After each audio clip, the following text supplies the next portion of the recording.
Hello and welcome to tonight's episode, 100 Relaxing Bug Facts, a sleep journey into the world of bugs. I'm glad you're here. Maybe your day was busy, or maybe you just enjoyed drifting off to something calm and gentle. This is your time to rest. Before we begin, please subscribe to the channel. That way, you'll get a new journey every night and always have a quiet place to return to whenever you need it. Now, let's take a slow breath together, in and out. Let's begin our gentle journey into the world of bugs. Now, the night settles over the meadow like a soft breath. The air is warm, still, and kind. Above, the stars spill their quiet light over the world, and below, in the hush between the blades of grass, a different kind of world begins to wake. You walk slowly, your steps soundless against the damp soil. The grass, now taller than you, sways gently like green pillars rising toward the moon. And here, in the silence of the night, you notice it. A hum that doesn't come from wind or water. It's a deeper, softer pulse. It's life. All around you, hidden beneath leaves and tucked under stones, an entire universe is moving. Tiny figures cross the earth beneath your feet. Wings tremble in the cool air. Delicate legs brush against stems. This isn't a handful of creatures. This is something far greater. More insects live on this planet than any other kind of being. More than birds, more than fish, more than all other animals combined. Their numbers spill far beyond what any eyes could count, stretching from forests to gardens, from deserts to rivers. They are the quiet heartbeat beneath everything else. You pause and crouch low. The soil looks different from here, no longer flat, but alive. The pebbles seem like mountains, the blades of grass like towering trees. You can feel the quiet tide of movement around you, a city without walls, without borders. No one commands this world. It simply moves, breathes, and continues, as it has for millions of years. A soft flutter draws your gaze upward. Something drifts into the open air, moving slowly, as if time itself had softened. A butterfly glides just above the tips of the grass, its wings opening and closing in an easy rhythm. Moonlight slides across the patterns on its wings, turning each movement into a whisper of silk. It doesn't hurry, it doesn't need to, it moves like a creature that knows the wind will carry it. But what you see is not what it sees. Where your eyes catch only faint colors, soft cream, pale gold, the butterfly sees an entire world hidden from you. It sees colors beyond human sight, delicate patterns painted in invisible light. The petals of a flower, so simple in your world, shine like lanterns in its world. Lines and rings of ultraviolet light glow softly, guiding it home without a single sound. The butterfly drifts lower. It lands on a blossom that looks ordinary to you, but in its eyes this flower sings in light. It folds its wings and rests, drinking nectar in quiet stillness. No map, no path. Just light, the kind of light only it can see. Around you, the insects move like rivers. They are everywhere, beneath the soil, between the roots, in the air that wraps around you. Their numbers are too great to imagine, but their movements are gentle, steady, unhurried. And floating above them, a single butterfly sees a world layered with invisible beauty. The night is bigger than it seems. It isn't just darkness, it's a living, breathing tapestry. A quiet story written not in words, but in wings and whispers, in movements too small to notice from far away. You take a slow breath. The air fills your lungs, warm and still. Here, in this world of the small, nothing rushes. Everything simply is. The ground below, the butterfly above, the hidden colors you cannot see, and the endless lives that keep the earth alive while the rest of the world sleeps. The night deepens. The stars seem to shine a little brighter, and the air grows still and warm. The tall grass you stand among sways softly, as if breathing with the world around it. Somewhere beneath your feet, beneath the thin blanket of earth, another quiet realm unfolds. It isn't loud, and it isn't hurried. It moves like the steady pulse of a hidden river. You kneel down and brush your hand gently over the cool soil. At first, it seems empty, only dirt and roots and the faint scent of earth after nightfall. But then, slowly, your eyes adjust. Small shadows begin to move beneath the surface. Tiny shapes slide in and out of dark passages. The world below is awake. Ants. Their movements are silent, yet perfectly ordered. They disappear into narrow tunnels, then emerge again with grains of soil, dried leaves, fragments of the day they're building into their night. They have no lungs to fill, no soft chests rising and falling like your own. Instead, they breathe through the world itself. The air slips into their bodies through tiny, invisible openings along their sides, a soft exchange between them and the earth they live in. Every step they take, every turn they make in their winding tunnels, is carried by the breath of the ground itself. You close your eyes for a moment and listen. You can't hear them the way you'd hear a bird or the wind, but you can feel it. The movement, the purpose, the quiet. A city without noise, a heartbeat beneath your skin. The wind shifts, and a small glimmer of red catches your eye. You look up from the soil to a nearby leaf, and there, resting perfectly still, sits a ladybug. Its round shell is polished like a tiny drop of sunset, glowing softly under the silver light of the moon. It doesn't stir, it doesn't fly, it simply rests. What looks like a smooth red shell hides something delicate beneath. When the ladybug is ready to fly, it opens that bright shield, and from underneath, its thin, fragile wings unfold, like paper catching the wind. But now, in the stillness of the night, those wings are folded neatly away, safe beneath the hard shell that cradles them, a perfect little armor, silent and strong. You lean closer. The leaf trembles gently as the breeze moves through the grass. But the ladybug doesn't move. Its tiny body holds steady, trusting its shell to keep the night out. Above, the stars drift like glowing seeds across the sky. Below, ants weave tunnels that breathe for them, and on this single green leaf, a tiny beetle sleeps beneath a shield of red. It's strange how such small lives can feel so complete. The ants carry the breath of the earth through their bodies without ever thinking about it. The ladybug tucks away its wings, trusting the quiet shell to keep it safe until morning. In this miniature world, everything has a way of existing that's both fragile and strong. You breathe in and out slowly. The air fills your lungs, but down here, it also fills the ants' tiny passages, their invisible gates. The same night air wraps around the sleeping beetle's shell. Different bodies, same world. Different ways of living, same night. The meadow hums faintly. The stars watch from far above.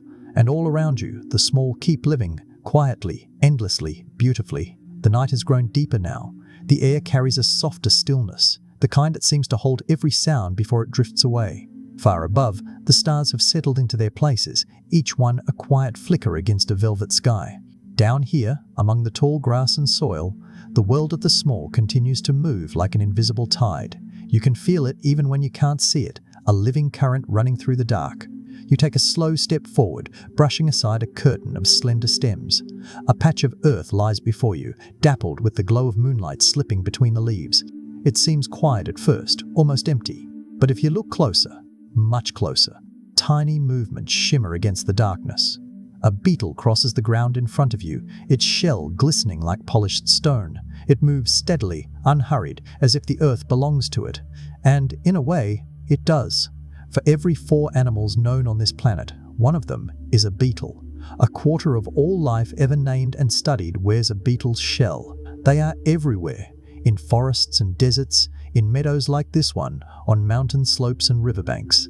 Tiny architects, patient wanderers, and quiet survivors of ages. You follow this single beetle with your eyes. Its steps are slow but certain. Its armor reflects the silver light like a piece of night sky. Around it, hundreds of others might be moving unseen, hidden under leaves, tucked beneath soil, resting inside bark. Their world is not loud or sharp. It is a quiet empire, older than you can imagine. The beetle pauses, as if aware of your gaze, then slips beneath a curled leaf and disappears into the earth's dark folds. And just as it vanishes, another movement catches your eye, this time not on the ground, but above it. A butterfly glides through the air, light as breath, silent as thought. Its wings fan open, painted in soft colors that seem to drink the starlight. It drifts low, circling a patch of wildflowers, swaying gently in the breeze. You watch as it lands on a blossom and rests delicately on its edge, as if the flower were made only for it. The butterfly doesn't taste with its mouth. Its feet, so fine and soft they barely bend the petals, are its guides. When it lands, it feels the sweetness hidden inside the flower through tiny receptors in its feet. It reads the world through touch, through soft contact with the night. Every step tells it where the nectar is, which bloom is rich, which one is ready to feed it. It lifts its wings slightly, tasting, testing, as if listening to a language only it can understand. The flower sways beneath it, patient and still. Around you, the meadow is quiet. But in this quiet, a conversation is happening. Between beetles and earth, between butterflies and petals, you breathe in the cool air. The grass brushes gently against your legs, whispering like silk. Somewhere underground, hundreds of beetles are carrying on with their night, moving soil, climbing stems, shaping the invisible life of the earth. And here, above them, a butterfly stands on its delicate feet, tasting the sweetness hidden in the night's flowers. It's a strange harmony, one you wouldn't notice in daylight. But here, in this gentle hour, every movement is slow enough to see. Every story feels connected to the next. Beetles below, butterflies above, the ground and the air, the patient and the fragile. Each one living its quiet purpose. You close your eyes for a moment. The air smells of earth, soft and wet. Somewhere, a wing brushes a petal. Somewhere, a shell glints against a stone. And all of it, the hidden, the tiny, the forgotten, keeps the night alive. The air grows cooler as the night stretches onward. The stars lean lower, their pale light weaving silver threads through the tall blades of grass. The meadow is no longer just a field. It's a quiet ocean of soundless movement. Wings brush softly against petals. A few drifting seeds spin in the breeze like tiny lanterns floating away. And somewhere above you, the night holds its breath for just a moment. A shape appears in the air, slow, careful, almost invisible. A moth glides gently through the darkness. Its wings barely make a sound, fluttering like folded silk. But what guides it isn't the stars, or the moon, or even the whisper of the wind. Its path is written in scent. Two feathery antennae stretch forward like delicate branches, reading the night the way your eyes read light. Every ripple of air brings messages to the moth, traces of flowers, water, hidden places far beyond the reach of your senses. You watch it hover for a second, then turn, as if pulled by an invisible thread. Miles away perhaps, a single bloom opens in the dark, releasing a faint scent only the moth can follow. And so it goes, floating, curving, drifting across the night without ever needing a map. Its feathered antennae are as sharp as the keenest eyes. While your world is lit by sight, its world is drawn in invisible trails of scent, swirling like soft music through the air. The moth disappears into the distance, leaving the meadow to its quiet breathing. The night feels larger now, as if something has just shown you a doorway into another way of sensing the world. You let that thought linger, that the air itself carries stories, if only one could read them. A sudden ripple disturbs the stillness. Above the field, a dragonfly darts into view. Unlike the moth's soft drifting, this movement is sharp, precise, like a brushstroke against the sky. Its wings flicker in the starlight, fast and smooth, slicing through the cool air. It hovers, then shifts sideways, then backward, as easily as it moves forward. Few creatures can dance through the air like this. Dragonflies can fly in every direction, even in reverse, like tiny pilots in perfect control of invisible currents. You watch as it loops upward, its body catching the faint silver glow of the moon. It isn't frantic. It moves with a kind of quiet power, built for both grace and precision. The air seems to part around it willingly, as if it knows this sky belongs to the dragonfly. Around the meadow, most wings belong to the night's soft flyers, moths, beetles, gentle drifting shapes. But the dragonfly moves differently. Its body is built for the skies, for sharp turns and endless flight. It hovers as easily as it climbs. It can freeze in mid-air, then twist backward in a heartbeat, dancing where the wind carries it. The moth and the dragonfly live in the same night but follow different songs. One listens to the wind's hidden scents, drifting in quiet, patient circles. The other carves through the air like a ribbon of light, steering with skill and precision. Two ways of knowing, two ways of moving, both written into the soft fabric of the night. The dragonfly tilts its wings and climbs higher. The moth has vanished far into the darkness, following a trail you cannot see. And you stand between them, between drifting and darting, between scent and flight. A breeze stirs the grass. You breathe in with it, slow and deep.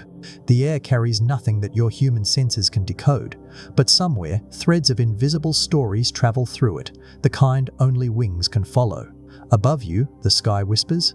Below, the earth hums, and for a quiet moment, it all feels connected. The night has grown soft and deep, like a quiet lake with no wind to stir it.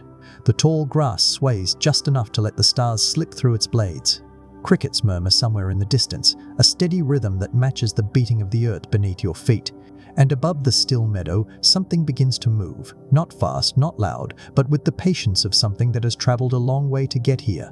Far up, beyond the reach of your outstretched hand, a butterfly drifts through the cool night air. Its wings move slowly, as if each beat were a whispered word. You can tell by the way it glides. Not frantic, not lost. This is a traveler. Butterflies carry no maps. They don't chart the stars with instruments. They don't need compasses or signs. Yet some of them, so small they could rest on your palm, cross thousands of miles each year.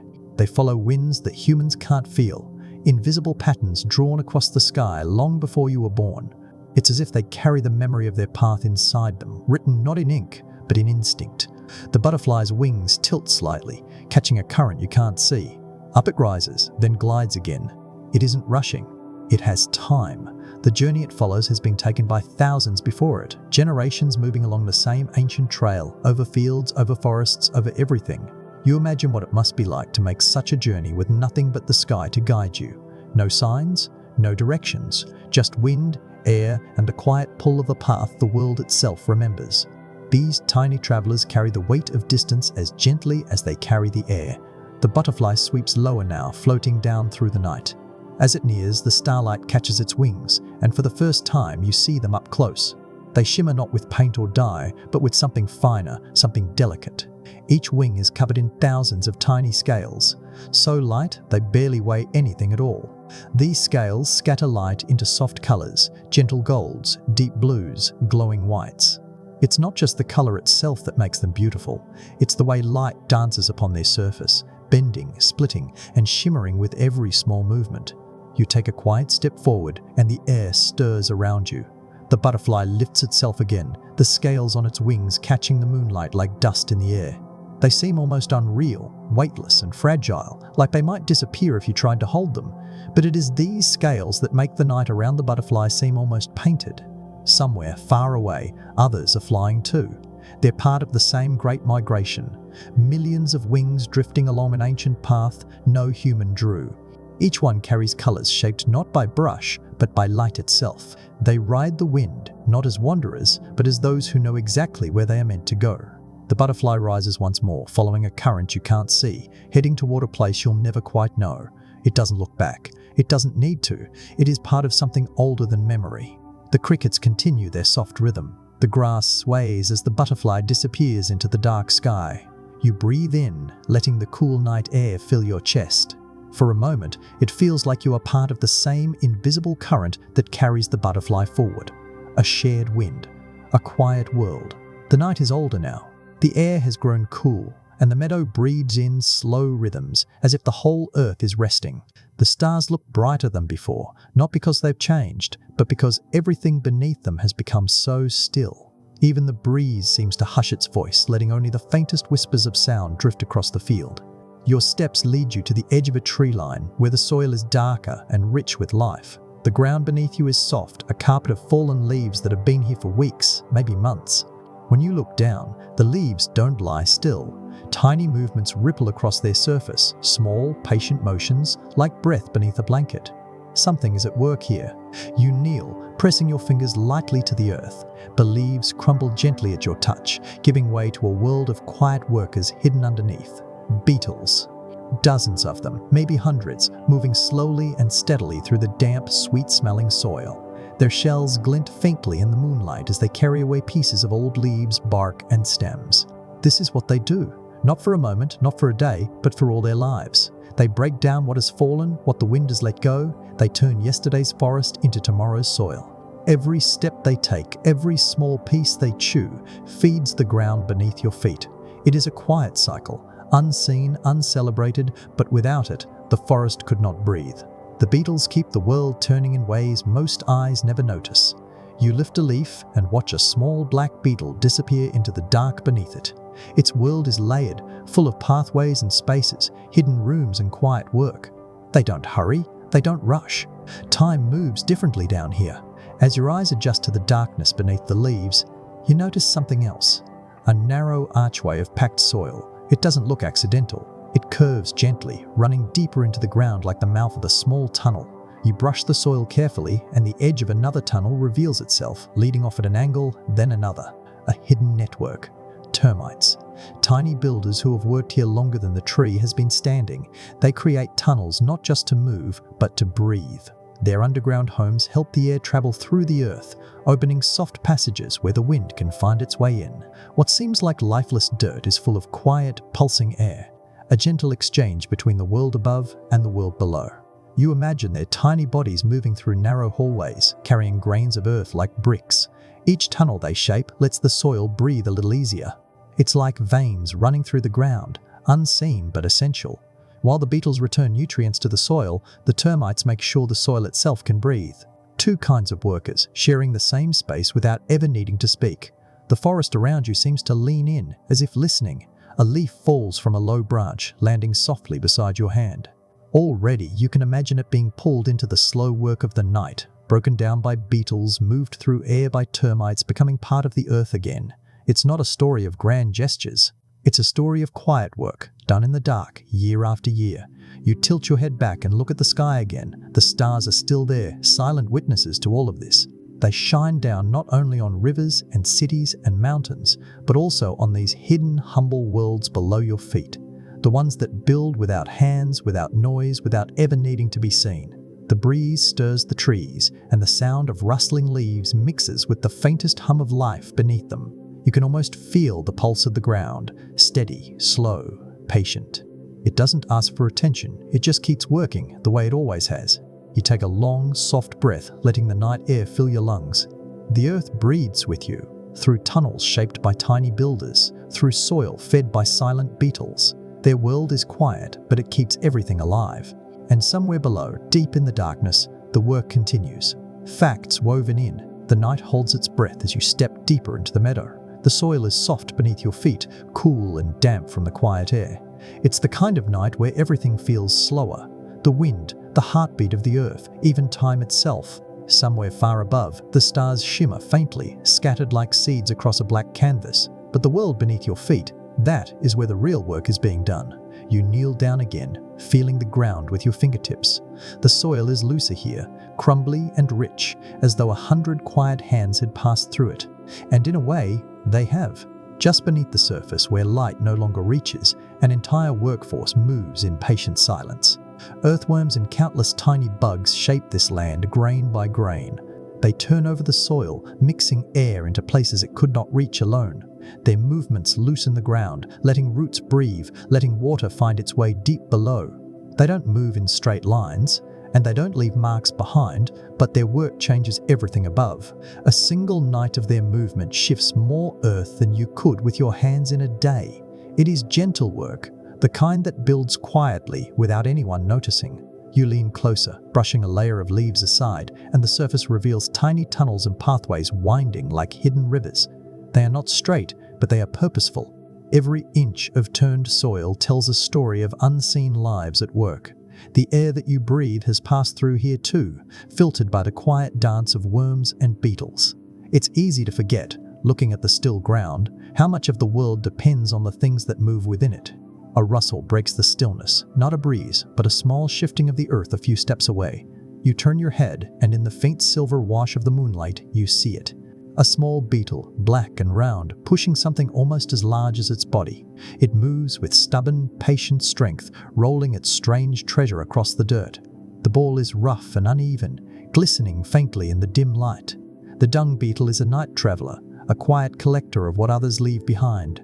It rolls its ball beneath the stars with tireless persistence, guided not by sight, but by the faint patterns of light above. For these beetles, the stars themselves are a map. While others sleep, they follow celestial pathways with their small legs pressing into the soft ground. Step by step, push by push, the ball moves forward. You watch it pause for a moment. Its body is still, but its antennae gently sway, testing the air. Then, with deliberate grace, it pushes again, backward, never letting go of its strange, precious spear. To anyone else, it might look like a random act, but it isn't. This small beetle plays a part in something bigger. It cleans, it recycles, it returns what was once waste back into the soil as life, a silent gardener of the dark. Above it, the stars glimmer faintly, guiding its slow journey across the open space. And beneath it, the earthworms and other tiny creatures continue their invisible work, turning the soil, shaping the world below. One works in tunnels unseen, the other works beneath the stars. Both keep the night alive in their own quiet way. You lower your hand to the ground, The earth feels warmer now, full of slow energy moving beneath the surface. Every small tunnel, every grain of soil, every quiet push of the beetles' legs, all of it is part of a rhythm older than words, older than any story humans have ever told. You take a deep breath, letting the cool air fill your lungs. The night smells of earth, of grass, of life continuing without need for noise. The beetle keeps rolling, a silhouette moving steadily into the distance. The worms and tiny insects keep reshaping the ground, building the unseen foundation of everything that grows above. The world does not need to be loud to matter. Here, in the hush of night, even the smallest movements carry weight. The stars overhead, the soil beneath, the creatures in between, all part of the same quiet story. The night continues to unfold like a quiet page turning. The air has grown cool and calm, and a soft silver light pours gently across the meadow. The ground beneath you feels alive, as if it's holding secrets it has carried for centuries. There's something about nighttime that makes the world feel larger, as though each sound, each step, each rustle carries just a little farther.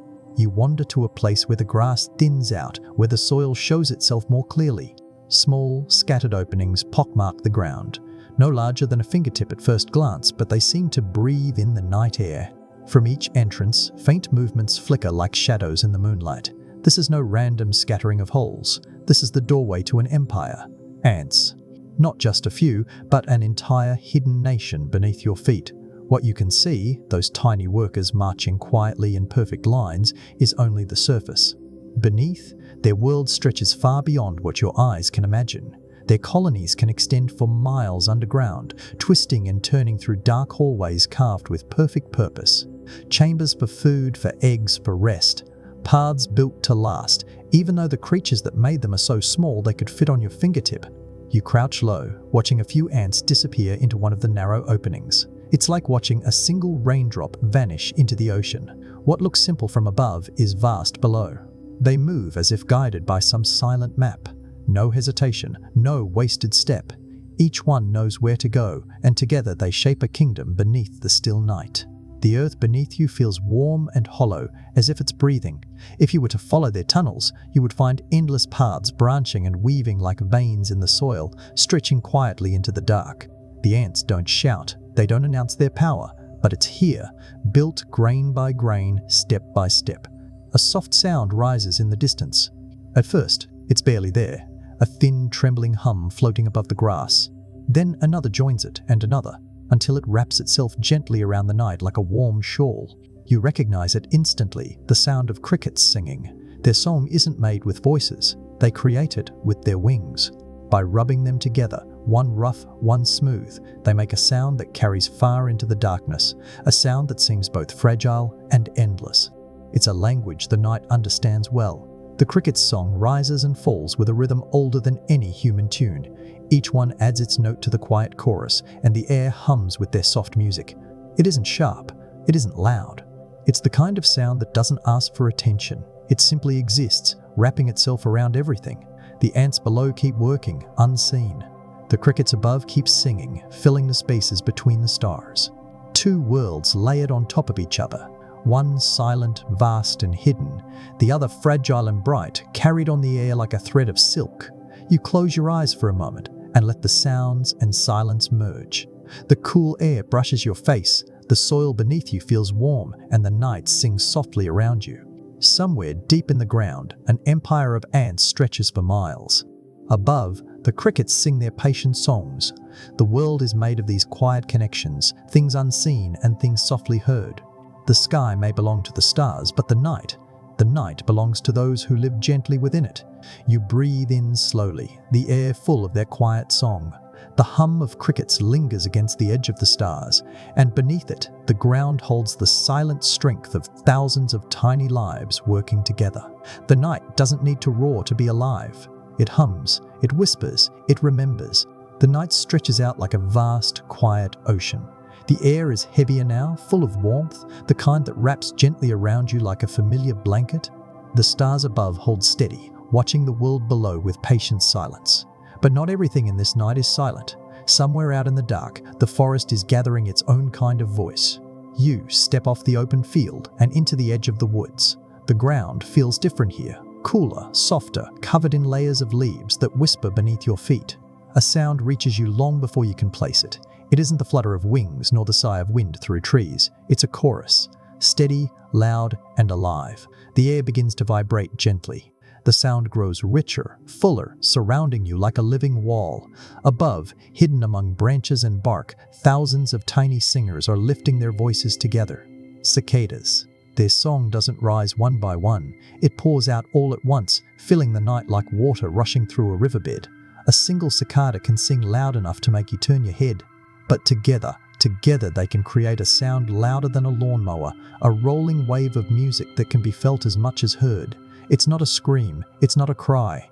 It's a celebration of the night itself. You tilt your head back, eyes searching the shadows in the trees, but they're difficult to see. Their voices come from everywhere and nowhere, blending into a single powerful hum. The forest floor seems to pulse with their rhythm, and the night breathes with them. It's strange how something so small can make the world feel so full. You take a slow breath. The cicadas keep singing, relentless but not harsh, more like a heartbeat, a steady presence that has been here long before your footsteps touch this ground. Then, almost as if the forest itself shifts gears, another sound joins in, quieter, higher, and far more delicate. Between the bold voices of the cicadas, another layer of music begins to weave its way through the branches. The sound is soft and fragile, like threads of silk being pulled through the leaves. Katydids. Their whispers ride on the air, just loud enough to catch the edge of your hearing. They don't try to drown the night, they blend with it. They sing in gentle, rhythmic phrases, as though speaking to the darkness itself. Where the cicadas command the night with strength, the katydids adorn it with quiet grace. You move deeper among the trees, and the two layers of song surround you. The cicadas roar like a great tide. The katydids murmur like ripples on top of it. The two sounds don't clash. They fold into each other, creating something whole and alive. You lean against the trunk of an old tree, feeling the bark press into your palm. The vibrations of the cicadas run through it like a pulse. Above your head, leaves tremble as katydids whisper their soft songs to the stars. You close your eyes, letting the forest become a single instrument, one that has played this melody for centuries. The night is rarely truly silent. It speaks through the voices of creatures most people never notice. It speaks through wings that sing without needing words, through sound that travels not just through the air, but through wood, through earth, through everything it touches. Somewhere higher in the trees, a new wave of cicada song swells, then falls back again. Katydids answer with whispers. You feel it around you, like standing in the center of a heartbeat, loud and soft, bold and delicate. You open your eyes and the stars are still there, steady and quiet. The forest below is alive with sound, and you are standing between power and gentleness, between the thunder of cicadas and the soft lacework of katydid whispers. The night doesn't need silence to be peaceful. Sometimes, peace is found in the way the world hums when no one else is listening. The night has settled into its quiet rhythm. The wind has softened to the faintest sigh, and the trees stand like tall silhouettes against a wide sky filled with patient stars. Even the ground seems to breathe slower now. You can feel the stillness press gently against your skin, like the world itself is listening. You walk toward a clearing where the grass dips slightly, a shallow bowl open to the sky. The air here feels warmer, just enough to cradle sound and light in a way that only summer nights seem to know. You pause, and something catches your eye. A soft flicker, then another. Tiny sparks floating just above the blades of grass. They blink, then disappear, then blink again, scattered like bits of starlight that have drifted down from the sky to rest close to the earth. Fireflies. Their light isn't harsh. It's gentle, golden green, as if the darkness itself has learned how to glow. They hover in slow arcs, lighting up for a heartbeat, then fading back into shadow. Each flash is a message, not random, not meaningless. This is how they speak to each other. A conversation written in light. Some flash quickly, short and bright. Others answer with slower, longer glows. To us, it looks like magic, like stars that have learned to breathe. But to them, it's language. They call to one another across the summer air, their messages bouncing softly between the blades of grass. You stand perfectly still, and the flickers seem to draw closer, as if curious about your quietness. Their lights appear and vanish again like whispers you can't quite catch. The meadow feels like a dream. Stars above, stars below, and you standing in the middle of it all.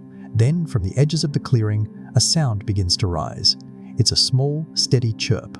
At first, it blends with the soft rustling of the night, so gentle you almost miss it. But it grows stronger, clearer. The sound has a heartbeat of its own. Crickets. Their song drifts through the warm air, light and rhythmic. You notice how fast it moves, a steady, quick pulse. And there's a reason for that. When the air grows warmer, crickets chirp faster. Their music is tied to the temperature of the night. Each chirp is not just a sound, but a quiet echo of the warmth around you. You take a step forward and feel the soft ground beneath your feet. The air wraps around your shoulders like a warm blanket, and the cricket song quickens with it. Their wings rub together in perfect rhythm, creating music that seems to rise out of the ground itself. It isn't loud, but it fills the clearing completely. The fireflies continue their glowing dance above the grass. They blink softly, moving in loose, drifting lines, answering each other with every pulse of light. And below their dance, the crickets keep time, like tiny musicians setting the pace of the night. You watch as one firefly rises higher, its light pulsing against the dark tree line. Another answers from somewhere behind you. The messages pass through the air like a conversation you can't hear, but somehow feel. It's simple, it's quiet, it's endlessly beautiful. For a moment, everything fits together. The blinking lights, the warm air, the crickets' quickening rhythm. Even the stillness of the trees seems to be part of the pattern, holding the edges of this gentle performance. You breathe in deeply, letting the warm night air fill your lungs. The crickets sing on. The fireflies flash their soft lights, and it feels as if the sky has lowered itself to meet the earth in a language of light and sound. You close your eyes. The flashes still glow behind your eyelids. The chirp still rings softly in your ears. The night hums not with words, but with the softest forms of connection. Wings, light, warmth. When you open your eyes again, the fireflies are still dancing, as if they have been here for centuries and will be here long after you drift away. And the crickets, steady and sure, keep the pulse of the night beating gently on. The night has settled into its slow, patient breathing. Far above, the stars glow faintly behind a thin veil of clouds. The air has changed. It's not colder, not warmer, just different, as if the world is holding its breath. There's a heaviness in the wind, a softness in the way the leaves move, and even though no raindrops have fallen yet, the night feels like it knows something is coming. You take a step forward, and the air brushes gently against your face. It smells of water that isn't here yet, a scent the world carries when it's waiting for rain. To you, it's a feeling that settles slowly, but to the smallest creatures in the meadow, it's a signal, clear and undeniable. The insects know. They sense the change in the air long before the first drop falls. A shift in pressure, a soft whisper of moisture, a signal too faint for your skin to read. Wings still. Tiny legs pause in their silent march. Ants retreat underground. Bees settle closer together. Beetles find the dark safety beneath leaves. Even the air itself seems to lean forward, as if listening to the quiet murmur between the wind and the earth. You kneel, placing your hand close to the soil. The grass has grown still. No need for voices now, only the shared language of instinct. The sky may not speak, but the creatures here understand it better than any forecast. Rain hasn't come, and already the night has changed. The faint rustle of the meadow gives way to the soft trickle of water nearby. A pond lies just beyond the trees, its surface reflecting the dim shimmer of the clouds. You walk toward it slowly, your steps quiet, careful not to break the stillness that hangs over the water like a glassy spell. On the surface, thin ripples appear and vanish in delicate circles. Something moves there, not under the water, but on it. Water striders. Their long legs touch the surface like the tips of a brush against silk. They don't sink. Instead, they walk across the pond as though it were a solid floor, leaving behind small rings that fade back into stillness. You crouch at the edge, watching them glide in slow, elegant arcs. Their legs spread the weight so gently that the water's skin holds them up. Each step is light as breath. They slide over reflections of stars, over the shadow of the waiting clouds, weaving patterns too quiet for most eyes to notice. A breeze sweeps over the pond, bending the grass at its edges. The water striders shift with it, never breaking the surface, never sinking. They move as though the water is theirs alone, as if gravity has chosen to let them pass. Behind you, the meadow still holds its stillness. Insects tucked away, listening for the rain they know is on its way. Ahead of you, the water holds a quiet world of its own, where creatures walk on its mirrored skin without fear. The first distant rumble rolls across the sky. Not close, just a whisper of thunder too far to startle, but enough to deepen the silence. The insects, already in their hidden places, make no sound. The water striders keep moving, calm, unhurried. They have lived through nights like this countless times. The pond knows their steps. The rain will come, and they will remain. You breathe in deeply. The air is heavy now, warm and wet, like a promise. The smell of rain lingers just at the edge of arriving.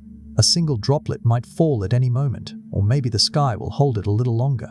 Either way, the creatures of the night have already read the story written in the air.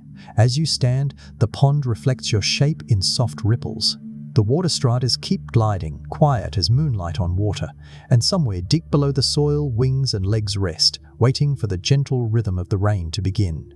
The night is ready. The insects are ready, and even the air itself seems to hum with quiet knowing. The night has grown heavy with the promise of rain. The stars have faded behind the clouds, and the sky hangs low, not in darkness, but in a deep, patient grey. You can feel it in the air now, not just as a scent, but as a presence. The world is waiting. The meadow, so alive with whispers and tiny movements earlier, has grown still. The leaves hold their breath. The soil feels damp, as if it already knows the raindrops that will soon touch it. Every creature seems to have paused, not out of fear, but in quiet expectation. You walk slowly toward a small patch of sandy ground near the edge of the clearing. The air here is cooler, the kind that slips gently over your skin. As you crouch closer, a soft, silvery fog drifts low, clinging to the grass and tiny stones. It wraps itself around the earth like a thin, quiet blanket. In the middle of it, a beetle moves, small, dark, and shining under the faint light. But it isn't wandering. It stands still, facing into the breeze. The fog settles on its shell, clinging to the smooth curve of its back. Tiny droplets gather there, almost invisible at first, then growing into beads of water. This little beetle is drinking, not from rivers or ponds or raindrops, but from the fog itself. Each bead of moisture slides along the ridges of its shell, flowing down to its mouth. It doesn't need to search for water. The air brings it, drop by drop, quiet as breath. You watch the droplets gather, gleaming like tiny pearls under the low light. The beetle tilts ever so slightly, guiding the water downward with perfect instinct. It's a small ritual that has been repeated 1,000,000 times over by countless beetles across nights just like this. A soft dance between air and shell. Then, with a faint shiver in the clouds, the rain begins. Not a storm, just the first hesitant drops. They fall slowly, spaced apart, like notes in a lullaby. One lands on a blade of grass near your hand, bending it gently under its weight. Another rolls down a petal and breaks apart into even smaller beads. For you, a raindrop is nothing more than a tiny splash. But to a beetle, to a spider, to any of the small travelers of the night, a single drop is a world. A raindrop towers over a bug like a shimmering globe of glass. It rolls down leaves and stems with a weight that could sweep away a creature smaller than your fingernail. To them, the first rain isn't a quiet drizzle. It's a landscape being rewritten. Paths vanish beneath it, shelters fill with water, everything changes in an instant. The beetle lifts its head slightly as the fog's soft beads give way to raindrops. The water that once slid gently now falls in wide, round whirls, bouncing and breaking against the ground. Yet there's no panic in the beetle's slow movements. It knows this language well. The night rain is part of its life. The fog curls away as the drizzle deepens, the air rich with the earthy scent of wet soil. Around you, tiny lives shift into their quiet patterns, moving under leaves, nestling into moss, finding spaces between stones. Some wait out the downpour. Some drink from the drops that roll down like rivers to them. You extend your hand and catch a raindrop on your palm. It shivers, round and perfect, before sliding away. Somewhere below, a beetle is doing the same, but in its own way, catching water on its shell, drinking from the sky. The rain grows steadier, filling the silence with its gentle rhythm. The world seems softer now, wrapped in the sound of falling water. The stars are hidden, but the night doesn't feel dark. It feels alive. Beetles drink from the fog. Raindrops reshape the land for the smallest of wanderers. And through it all, the world keeps breathing.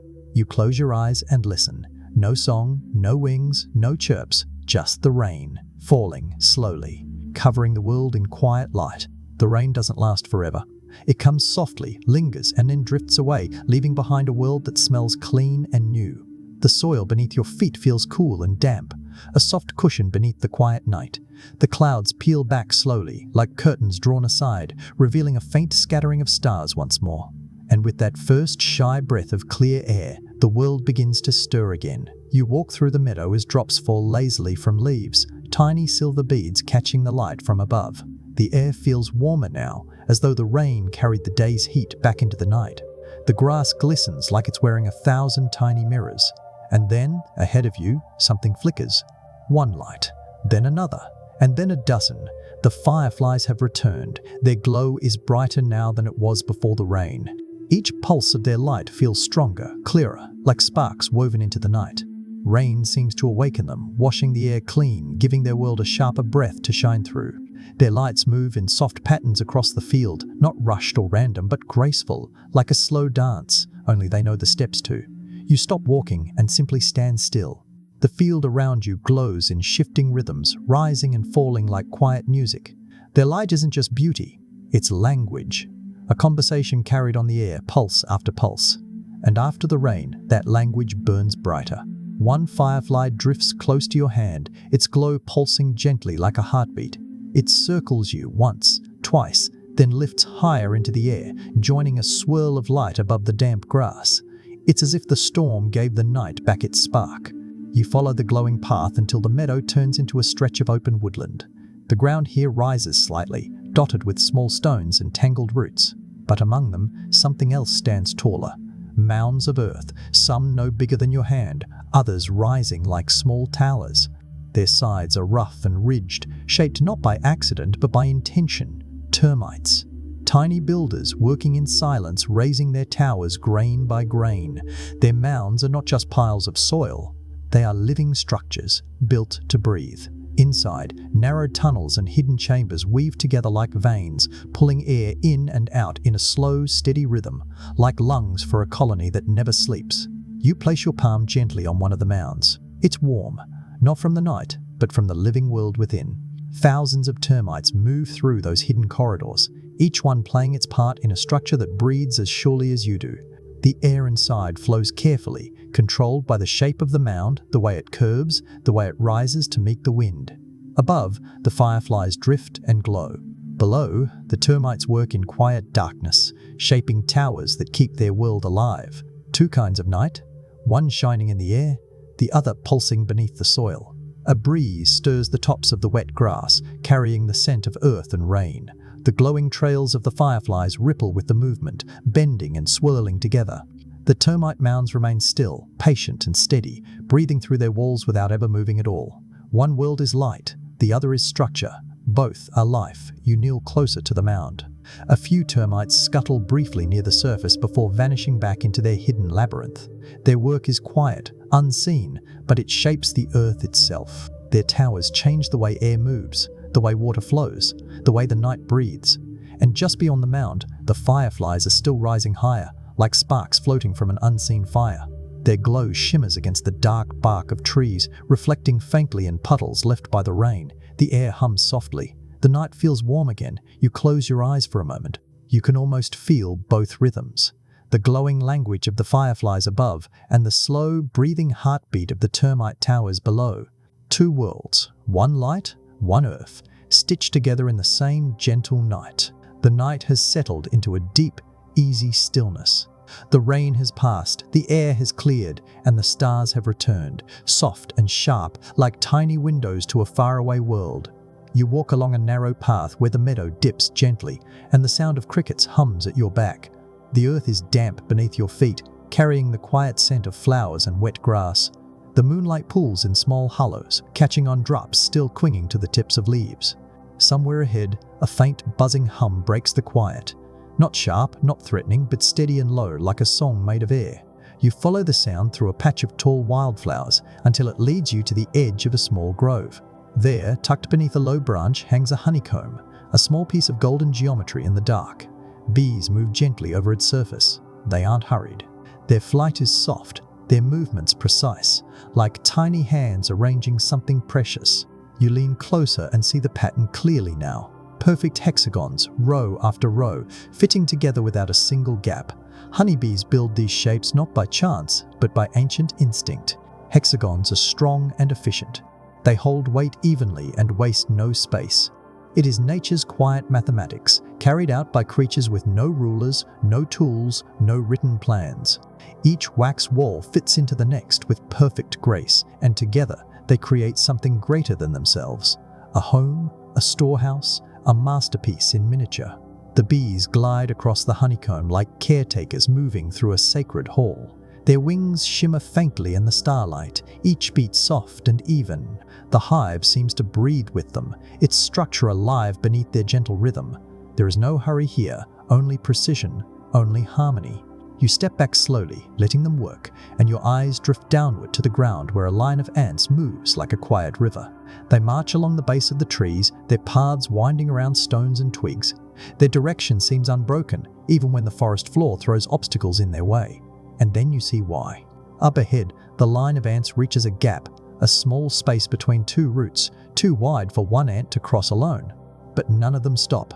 They climb over each other, locking legs and bodies together, forming a bridge with themselves. The others cross over the living chain, one after another, until the whole line has passed safely.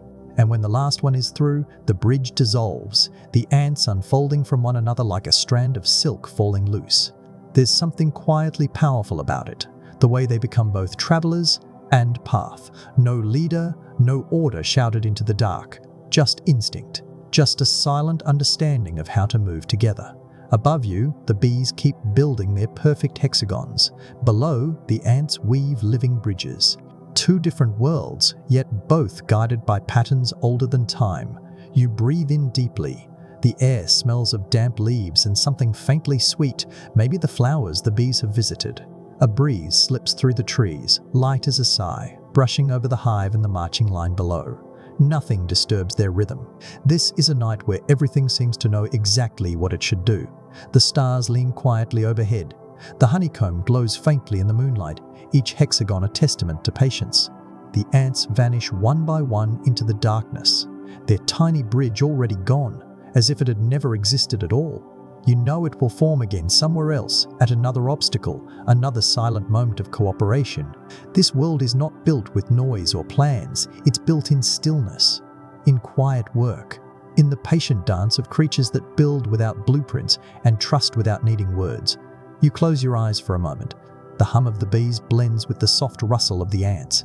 Two songs, two movements, two pieces of the same quiet night, and you realize nature doesn't need to be grand to be extraordinary. Sometimes it's built one wing, one bridge, one perfect hexagon at a time. The stars are wide awake tonight.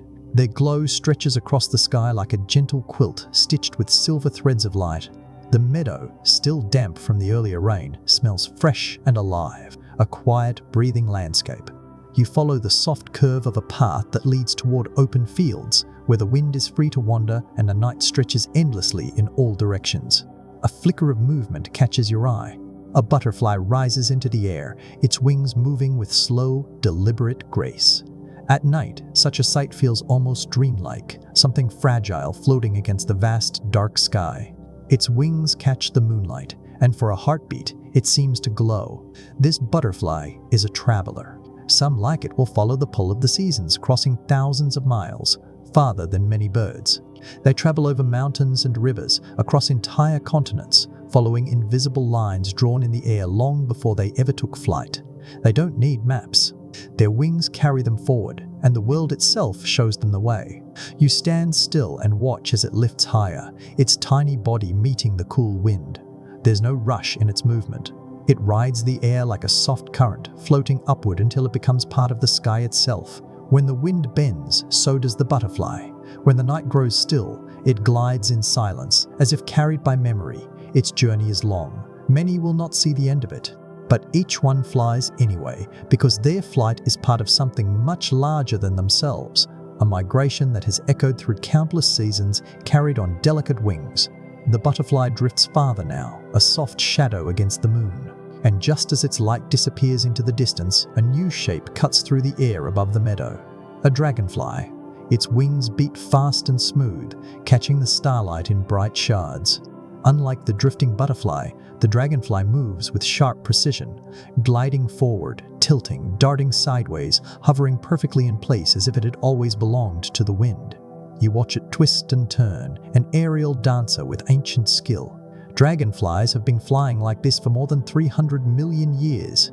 Long before humans walked on this earth, before cities rose, before mountains wore the names we gave them, dragonflies were already carving their paths through the air. Their wings are built for control, their flight a perfect harmony between speed and grace. They can stop, hover, reverse, and rise again with the ease of a whisper. As it circles above the field, it seems to remember every current of the air. But that isn't memory, it's mastery, written into its very being across the stretch of time itself. The butterfly is a traveler, moving toward distant places. The dragonfly is a timeless flyer, moving through an endless present. You step slowly into the open, the grass brushing softly against your legs. The wind carries the faint scent of wet soil and wild flowers. Above, the dragonfly continues its quiet, steady dance.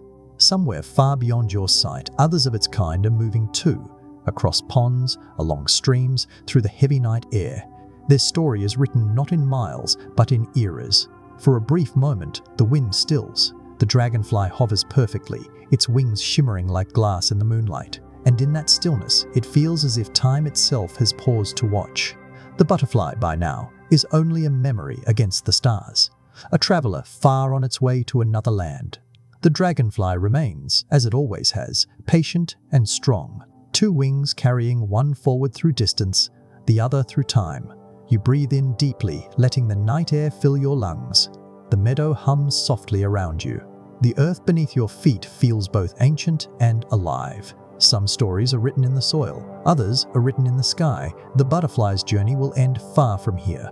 The dragonfly's story began long before here, and tonight, for just a little while, their paths crossed in the soft, starlit dark. The night is deep now, wrapped in a quiet warmth.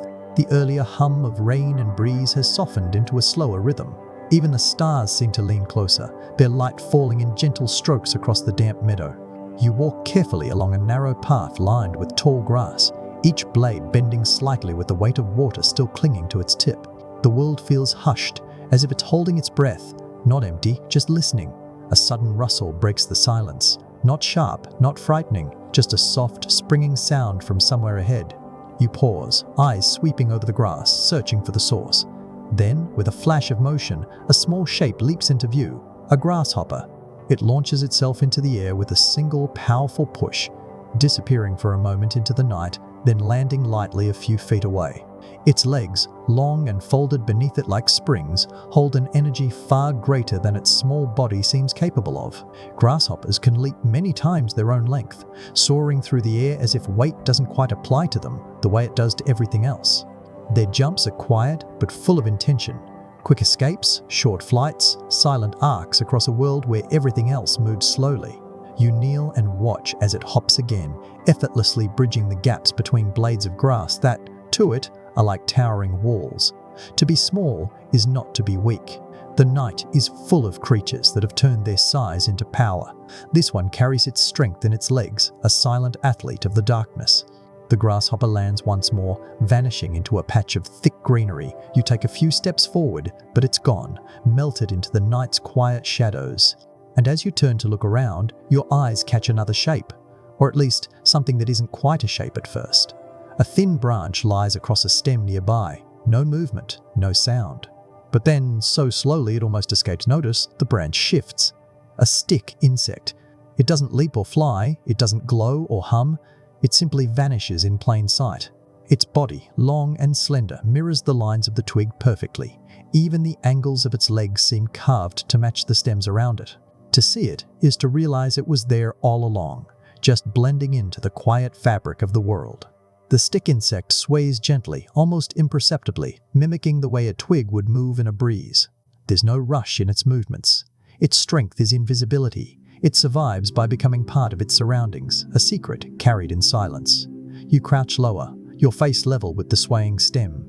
Its legs, no thicker than blades of grass, shift one after another with patient precision. This isn't camouflage born of fear. It's a way of existing, being present without demanding to be seen. Somewhere behind you, the grasshopper leaps again, its motion crisp and bright against the stillness. In front of you, the stick insect barely moves at all. Two ways of moving through the same night, one by strength, the other by silence. One draws a line through the air, the other disappears into it. The breeze stirs lightly, brushing against your face. The grass sways in long, slow waves. The stick insect moves with it, perfectly synced with the world around it. If you weren't looking closely, it would be lost to your eyes completely. And perhaps that's exactly how it prefers it. Above, a single star peeks through a thin stretch of cloud, its light faint but clear. Below, the grasshopper and the stick insect live their quiet stories, one leaping into the night, one hiding in plain sight. Both are perfect in their own way, shaped by the same earth, breathing the same air, moving through the same darkness. You stand slowly, careful not to disturb the grass around you. The world is still listening.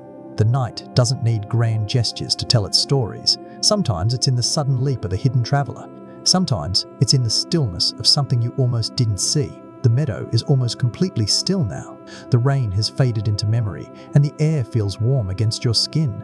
It's the kind of stillness that isn't empty, but full of the quiet sounds that only come when the world relaxes. Far in the distance, a cricket chirps lazily. The trees sway just enough to remind you they're listening too.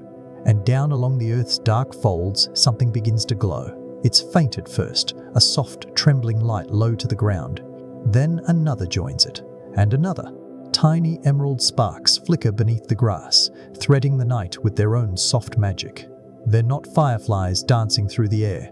These are glowworms, resting on the earth like scattered stars. Their light is gentle, not sharp, not blinding, a steady, slow pulse. They glow to call the night closer, but not for company. Their glow is a lure. They use their light to attract small insects toward them, turning the darkness into a quiet trap. A glowworm doesn't chase, it waits. Its light does the moving. You crouch lower to the earth, your hands brushing the damp soil. The glowworm's soft lights shimmer like droplets caught in a beam of moonlight. The air around them feels heavier, slower. There's something almost ancient about it, as if their glow is older than the meadow itself. Creatures have been drawn toward their light for generations, one small flicker at a time. The soft glow spreads out like tiny lanterns guiding a path through the grass. But the glowworms remain perfectly still, patient architects of the night. They don't need to run. The world comes to them. A rustle breaks the silence to your left. You turn your head slowly, and out of the shadow of a fern, a new shape emerges. Tall and thin, with long folded limbs and a body built like a question mark written in green. A praying mantis. It moves slowly, deliberately, its head tilting as it surveys the quiet night. There's something watchful in its stillness. Unlike most insects, the mantis can turn its head, not just side to side, but far enough to look behind it. It tilts its gaze over its shoulder, scanning the meadow with an ease that feels almost human. Its world is wide, and its neck gives it the power to see what others can't. You take a careful step closer, the soft soil sinking beneath your feet. The mantis doesn't startle. Its triangular head turns again, following your movement without moving its body. Its long forelegs rest together as if in quiet prayer, though you know it's a hunter, patient and sharp. The glowworms shimmer in the grass below, their light steady as the mantis stands above them like a quiet sentinel. One is a signal, pulling the night toward it. The other is an observer, able to see the world from every angle.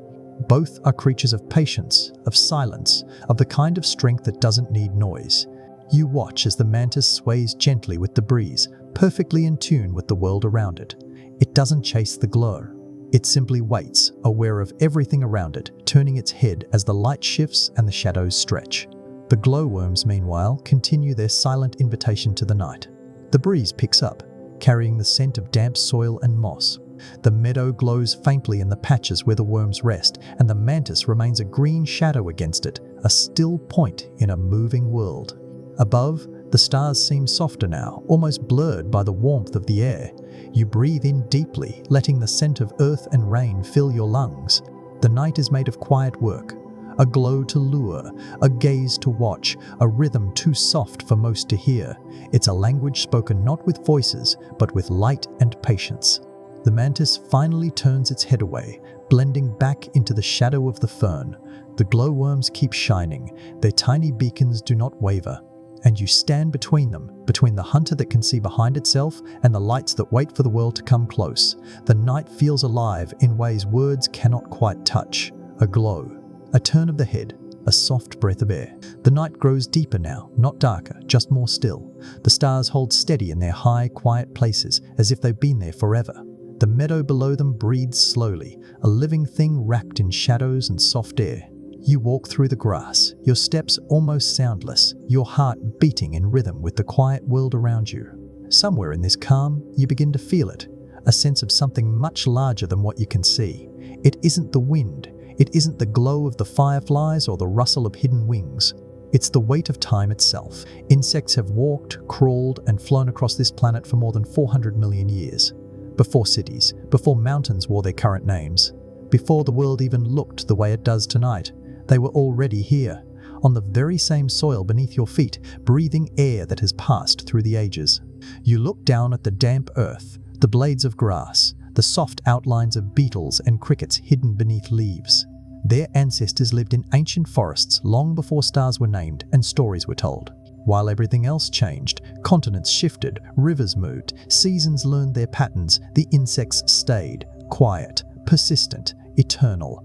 You imagine a night like this one, millions of years ago. A night when there were no human footsteps, no lamps, no sound, but the slow rhythm of the earth.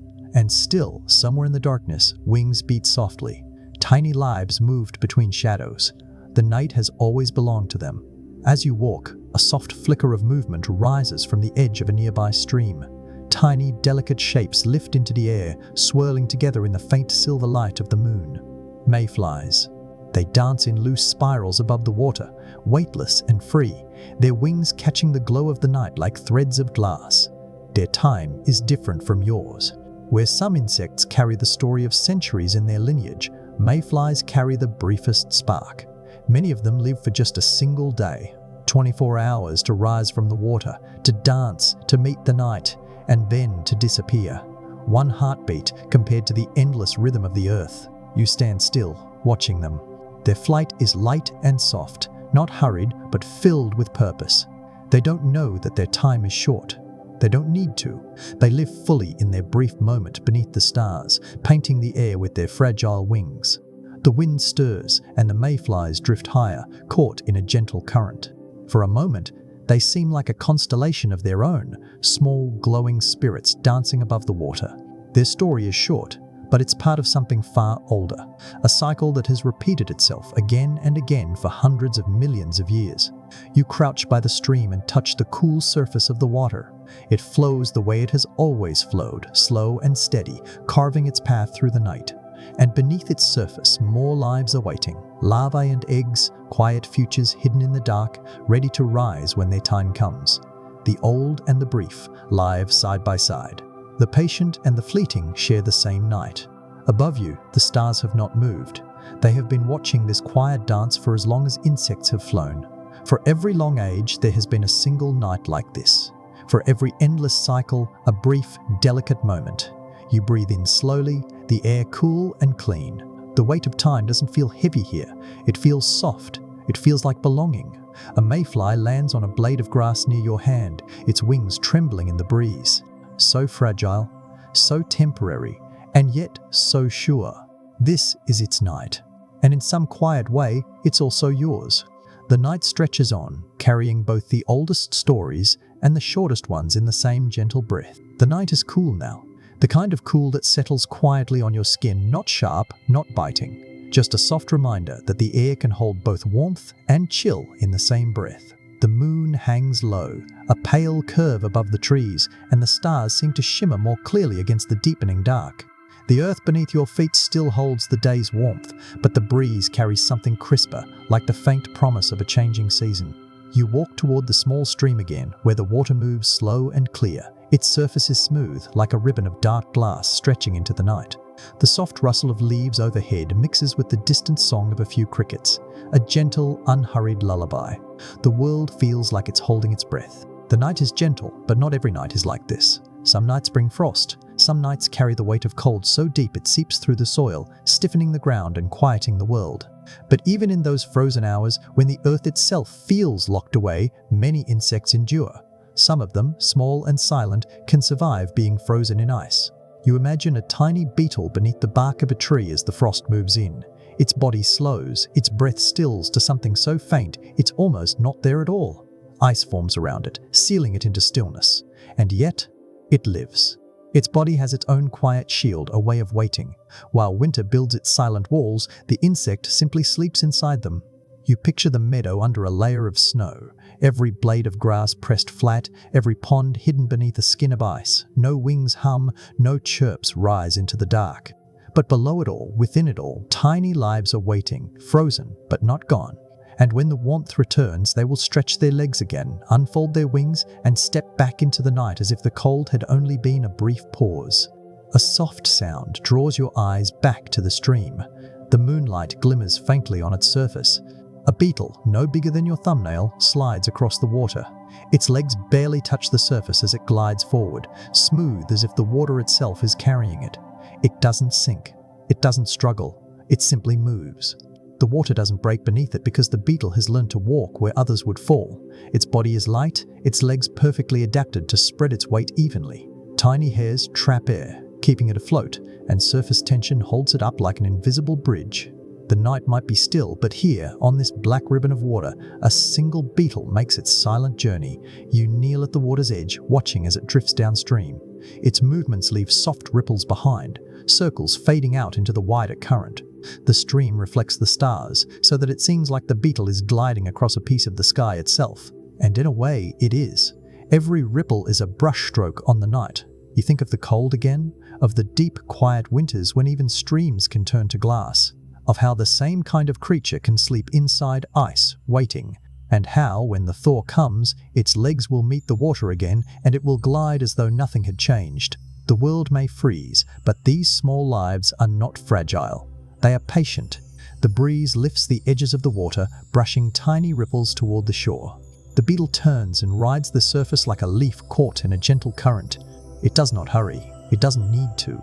It belongs to the water just as much as it belongs to the earth. Above, the stars shimmer in their distant places. Below, tiny lives find ways to survive the cold and walk on water as if it were solid ground. The night is wide, but it is made of small, quiet miracles like this, strength hidden in silence. You breathe in slowly, the cool air filling your lungs. The sound of the stream blends with the soft whisper of leaves, the world wrapped in its own calm. Even the smallest creature carries a story worth listening to. Some wait through ice, some walk on water. All of them move through the night with quiet grace. The night is wide and quiet, like a deep breath held by the world. The stream behind you whispers softly, and the air holds a kind of gentle clarity that only comes in the late hours. Each star above seems a little brighter than before, each sound more delicate. This is the hour when even the smallest things seem louder, clearer, closer. You walk toward a patch of wildflowers at the edge of the meadow, their petals still damp from the earlier rain. They bend gently under the weight of the night air, holding on to the last traces of the day's warmth. A soft flutter passes by your shoulder, the faintest brush of wings. A butterfly lands on a nearby flower, pale and light as a whisper. Its wings fold together, closing like the pages of a tiny book. For a moment, it is completely still, resting. But then, it steps forward, not with purpose you can see, but with quiet curiosity. It touches the petals with its delicate feet, tasting. Butterflies taste with their feet, sensing sweetness and life with every step they take. You kneel, your breath slow and soft, careful not to disturb its gentle work. Each step it takes tells it something about the world, whether the flower is ready, whether it holds nectar, whether it's worth staying, or time to flutter away into the night. Its wings catch a thin stream of moonlight, glowing faintly with soft, powdery colors. The butterfly bends forward, resting for a heartbeat. Then, with a soft beat of its wings, it moves to the next flower, and the next. It doesn't rush, it doesn't need to. The night gives it all the time it needs. You tilt your head upward, feeling the night breeze brush across your face. A second sound joins the soft flutter of wings, higher, lighter, harder to catch. Moths. They move differently than butterflies, not bright or bold, but quiet and sure. Their wings don't flash with color, they glide through shadows, masters of the night. One drifts close, circling the flower patch with graceful, slow turns. It doesn't land, it listens. Some moths can hear sounds so faint they reach beyond what even most creatures can detect. They can hear the high, delicate calls of bats, calls made far above human hearing. This is their secret shield. They know when danger moves through the dark, even when no one else can sense it. The moth tilts in the air, its long antennae catching the wind.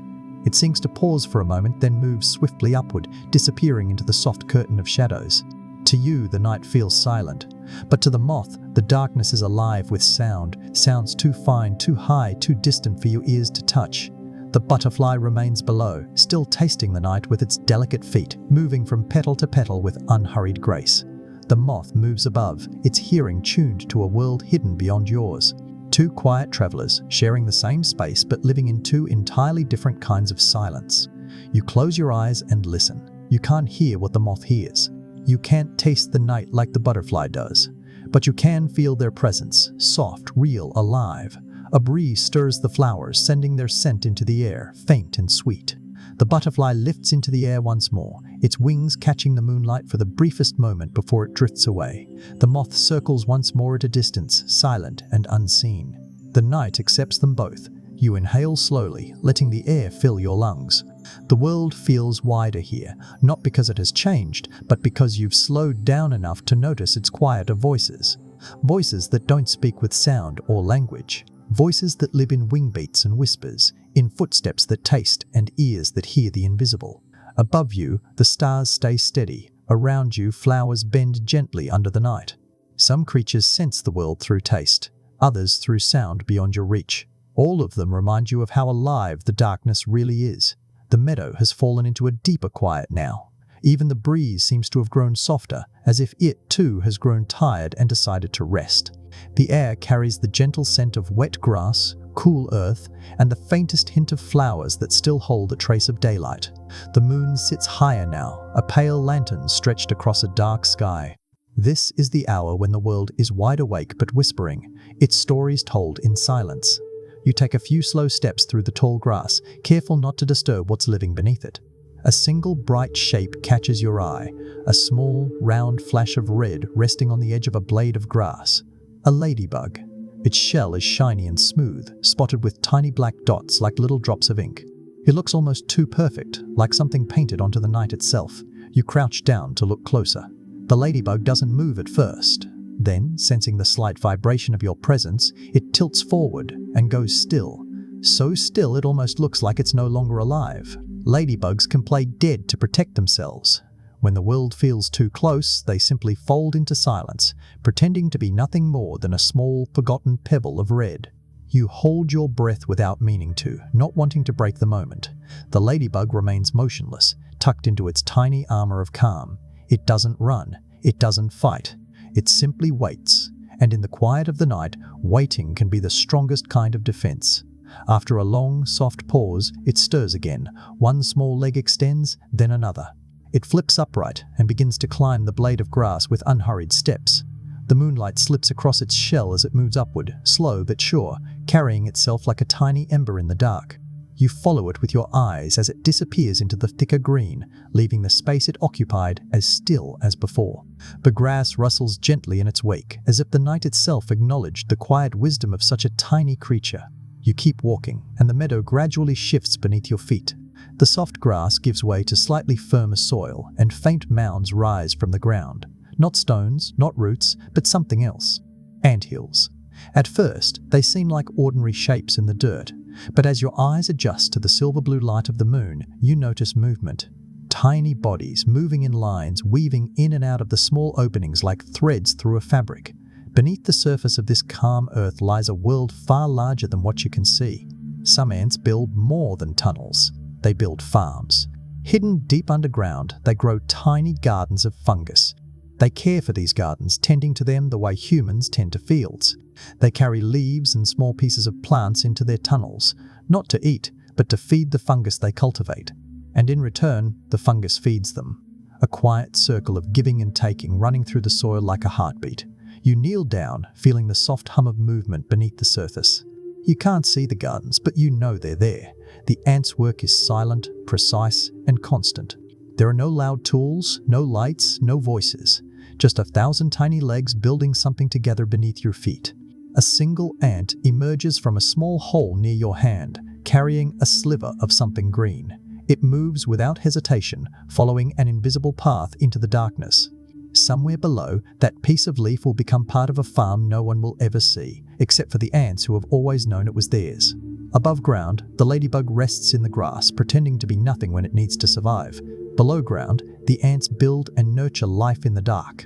Both live in silence, each carrying its own kind of wisdom through the night. The moonlight softens as a thin mist begins to curl low across the ground, wrapping the anthills in a silvery veil. The breeze stirs again, just enough to brush against your face. The meadow exhales, and everything feels connected. The stillness of a tiny red shell, the hidden gardens beneath your feet, the breath of the night itself. You close your eyes and breathe in slowly. The world isn't always loud. Sometimes its oldest lessons are the quietest ones. Sometimes they're written in the language of waiting and in the soft work no one sees. The mist has thickened now, swirling low around the ankles of the grass like a quiet river of clouds. The moon, though still high, is wrapped in a faint halo, its light softened, stretched thin across the meadow. The night feels older, deeper, like a story moving toward its next chapter. Each sound has grown slower. Each step you take seems to land in a world where everything listens more than it speaks. Ahead of you, a cluster of wildflowers stands tall, their petals half open, as if still waiting for the sun that will rise hours from now. Something small flutters near them. A butterfly, pale as milk, its wings veined with faint lines that catch the moonlight like whispers. You pause, almost surprised to see it at this hour. But it isn't just moving through darkness blindly. It sees a world you cannot. Butterflies can see ultraviolet light, a color invisible to human eyes. The flowers that look soft and simple to you are, to them, glowing maps, painted with patterns of light hidden beneath the surface. You see petals, they see constellations. Lines of invisible color guide them, pointing the way like stars scattered across a night sky only they can read. The butterfly drifts slowly around the flowers, its movements unhurried and elegant.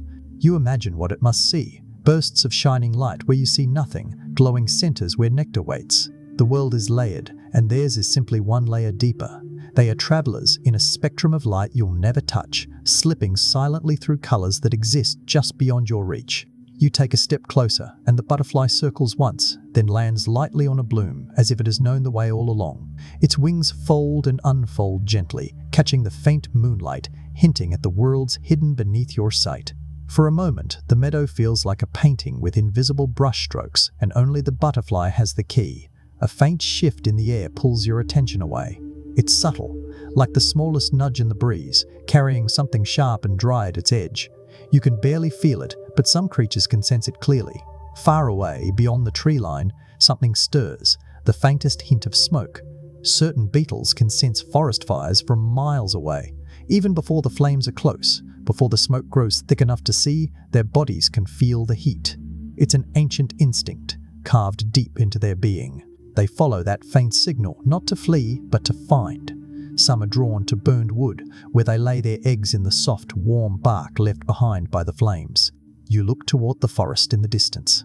The night is calm, the stars steady. There is no fire now, but if there were, they would know long before you did. Their senses stretch farther than sight, farther than the edges of the meadow. What is silent to you is clear to them. A single beetle crawls slowly along a stem near your feet. Its shell glimmers faintly in the moonlight, a dark, polished green. It moves with quiet purpose, as if it hears something you don't. You wonder how many signals move through this night, completely hidden from your human senses. The butterfly still rests on the flower, quiet and weightless, seeing a glowing pattern that your eyes will never find. The beetle walks beneath it, sensing distant fires that may never come. Two creatures, sharing the same space, but living in entirely different maps of the same world. A world layered with light, heat, and whispers you can't hear. The mist curls tighter around the meadow. The stars feel softer, blurred at the edges, as if they too are hiding extra colors somewhere beyond your sight. The breeze shifts again, and the air feels alive, as though 1,000 signals are moving through it, each meant for someone else. You breathe in slowly, letting the cool mist fill your lungs. There's something humbling about realizing how much of the night doesn't belong to you, how much of it speaks a language you'll never fully hear, but that's what makes it beautiful. You're not alone in the dark. You're sharing it with lives that sense what you cannot. The butterfly lifts its wings and floats away, its invisible map guiding it into the shadows.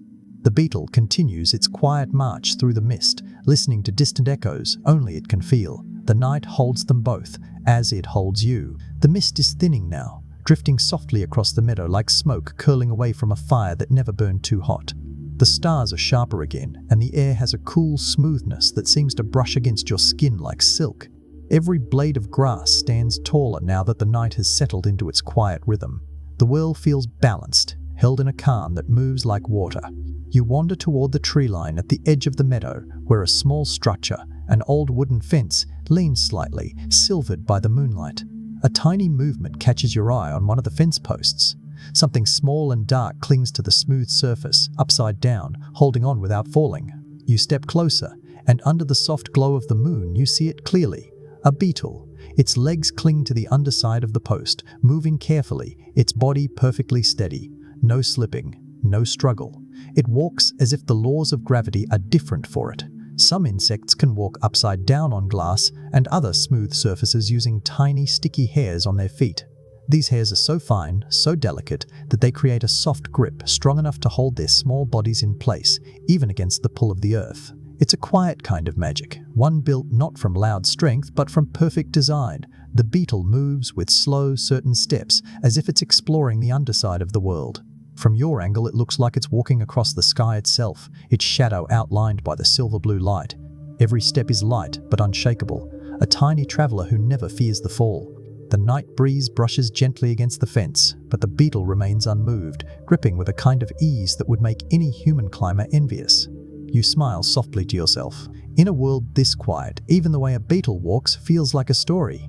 Then, through the hush of the meadow, another sound begins to rise, low and steady at first, then weaving itself into the air like thread.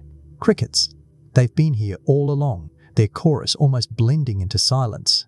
But now, as the night deepens, their voices grow clearer, a soft, layered rhythm rolling through the dark. Crickets sing not with voices, but with wings. And they don't just sing randomly, their songs are messages. They use different rhythms to speak to each other. Some songs call to distant crickets, reaching across the grass in gentle waves. Others are closer, quieter, meant for only a few to hear. You close your eyes for a moment and listen.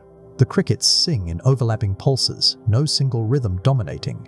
It's not a choir with one leader.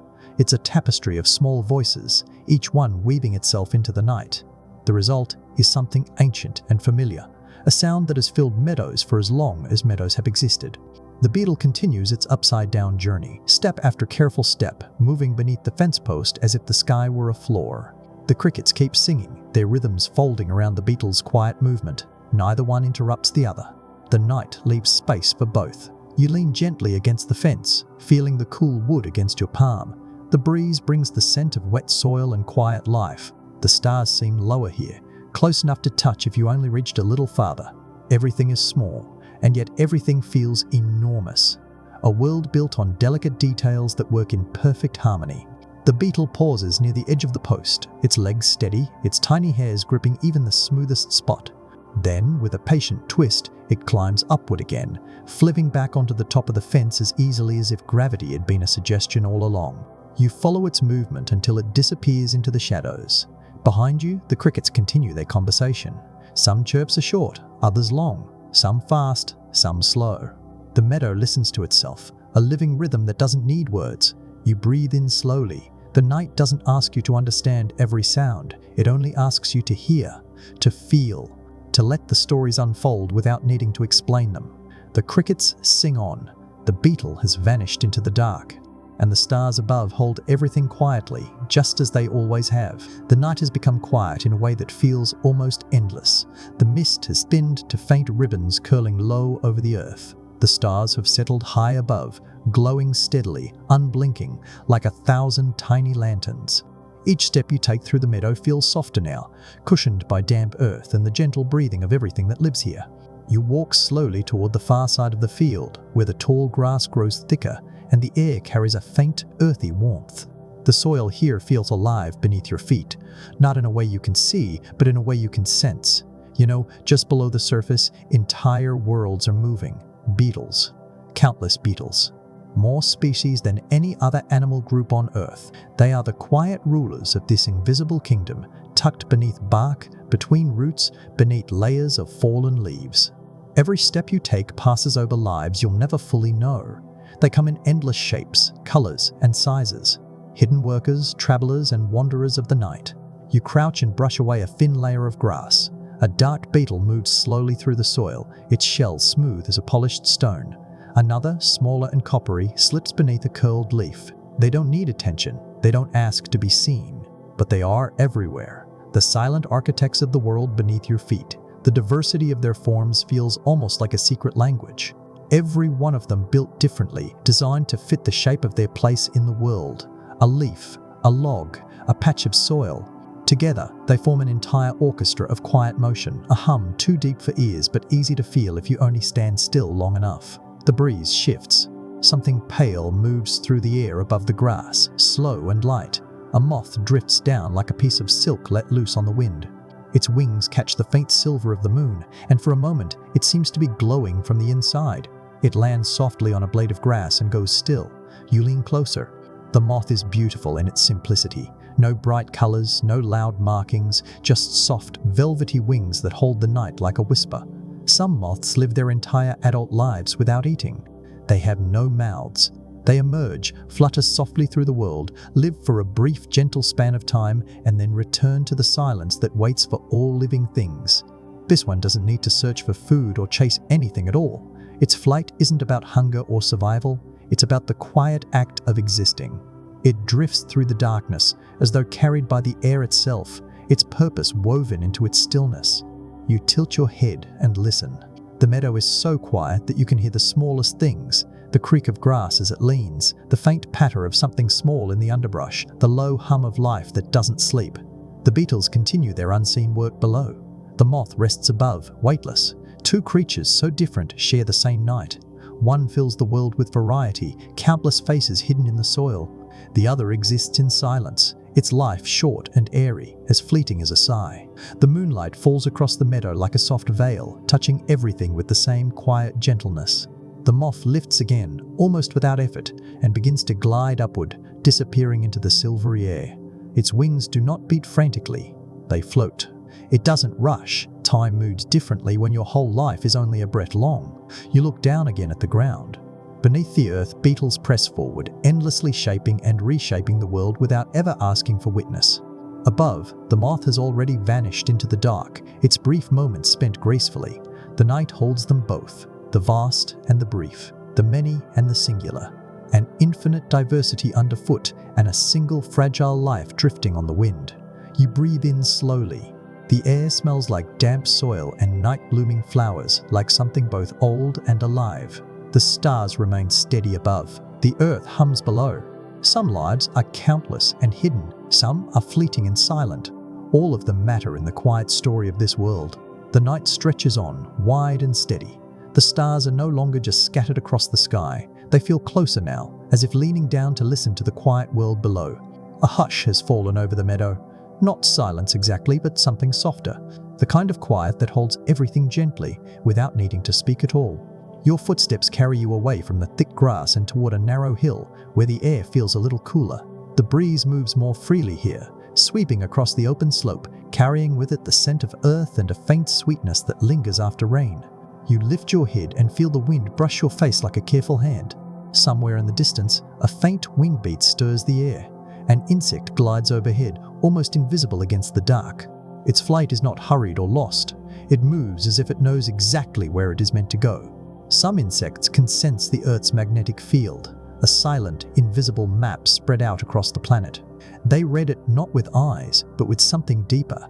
It hums beneath their skin, guiding them the way the stars guide sailors. A compass written into their bones.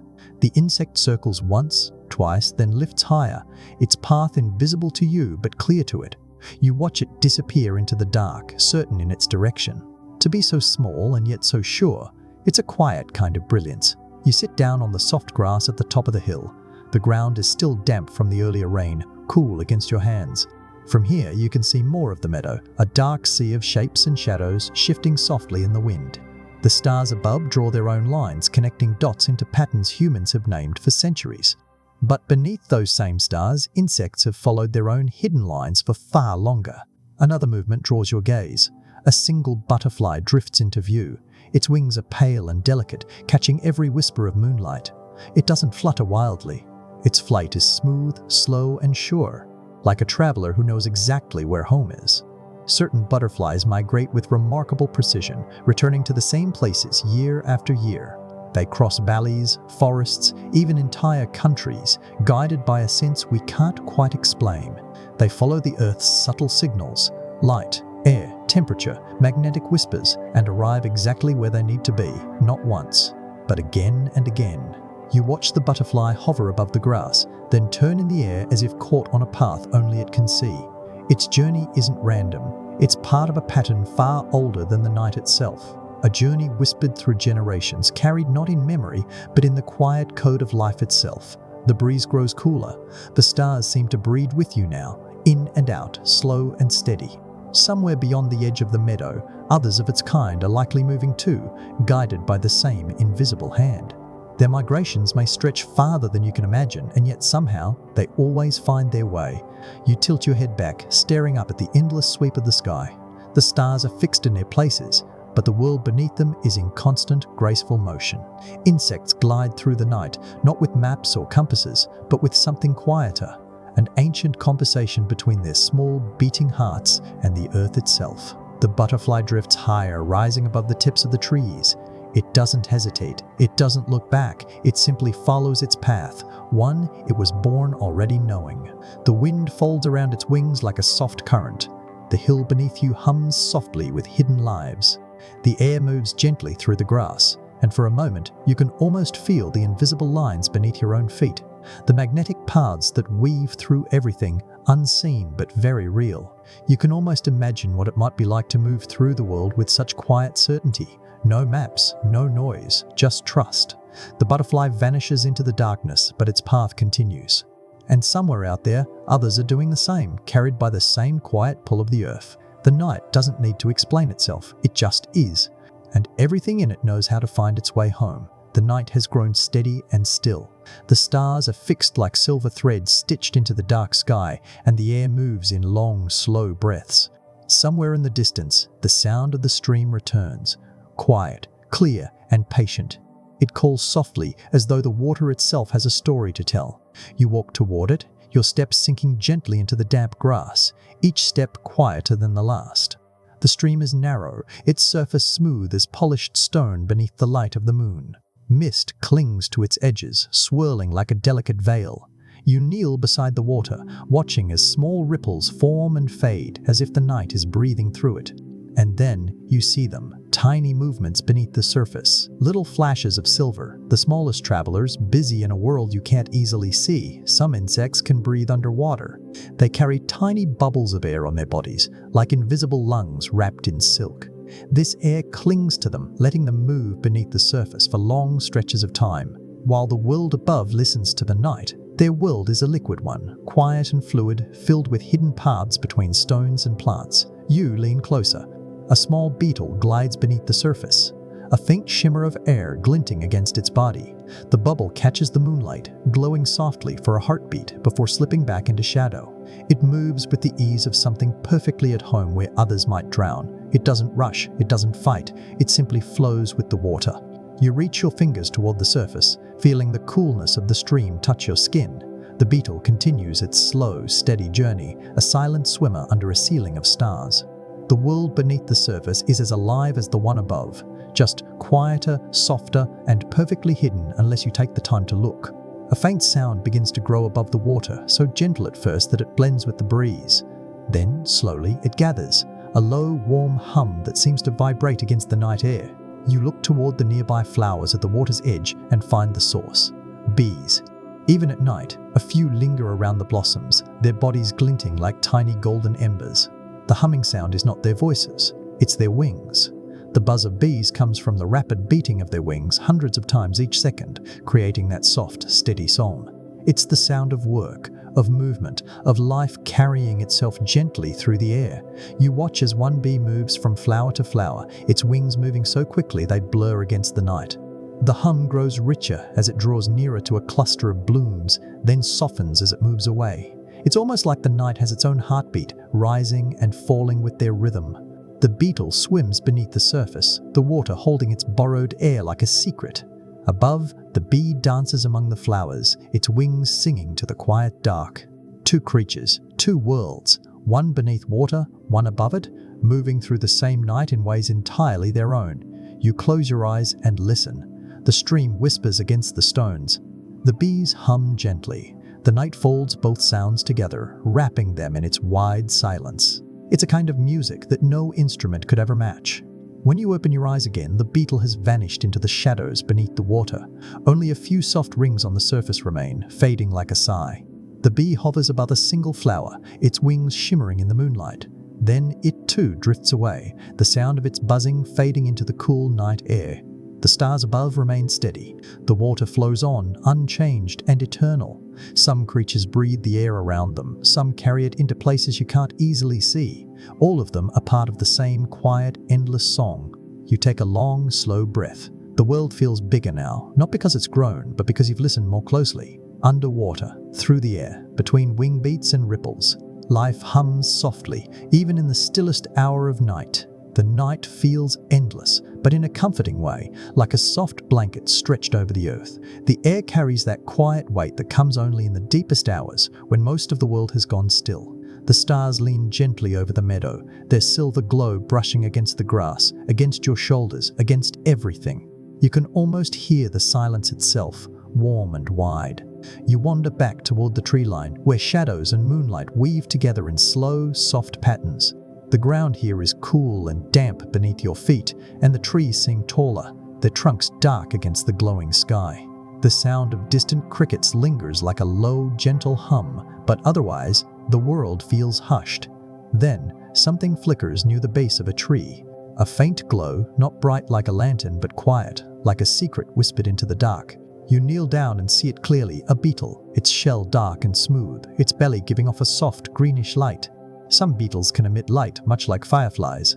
Their glow is subtle, not a show, not a call for attention, just a quiet pulse in the shadows. The tiny glow spills across the moss like liquid color, pooling softly before fading again. The beetle shifts slightly, and the light follows, as though it's carrying a tiny star beneath its shell. You lean closer, your breath slow, careful not to disturb the little light bearer. It doesn't hurry, it doesn't hide, it simply glows in the night, a patient spark in the dark folds of the forest floor. You lift your eyes, and the trees seem to sway slightly in the breeze, their leaves whispering to one another above. A faint fluttering sound drifts down from the branches. Something light moves between the trunks. At first, it's only a blur, a suggestion of movement against the silver sky, and then the shape resolves into something familiar, a butterfly drifting between the shadows. It lands delicately on a small flower that's opened in the cool night air. The bloom bends under its weight, but doesn't break. The butterfly leans into the heart of the flower, soft wings folding slightly as if listening to the earth itself. Insects like bees and butterflies are pollinators, gentle messengers between flowers. Without them, the plants would struggle to bloom, to bear fruit, to continue their quiet story through the seasons. You watch as the butterfly's legs brush against the pollen at the center of the flower, carrying tiny golden grains with it. It lifts off again, drifting to another blossom, repeating the same soft ritual. One creature, one quiet movement, and yet, with every landing, the world grows. Entire forests and fields owe their life to wings this delicate, to work this silent. The beetle glows on the ground below, still pulsing faint light into the moss. The butterfly floats above, unseen but vital, its small steps on each flower helping life flow from one place to another.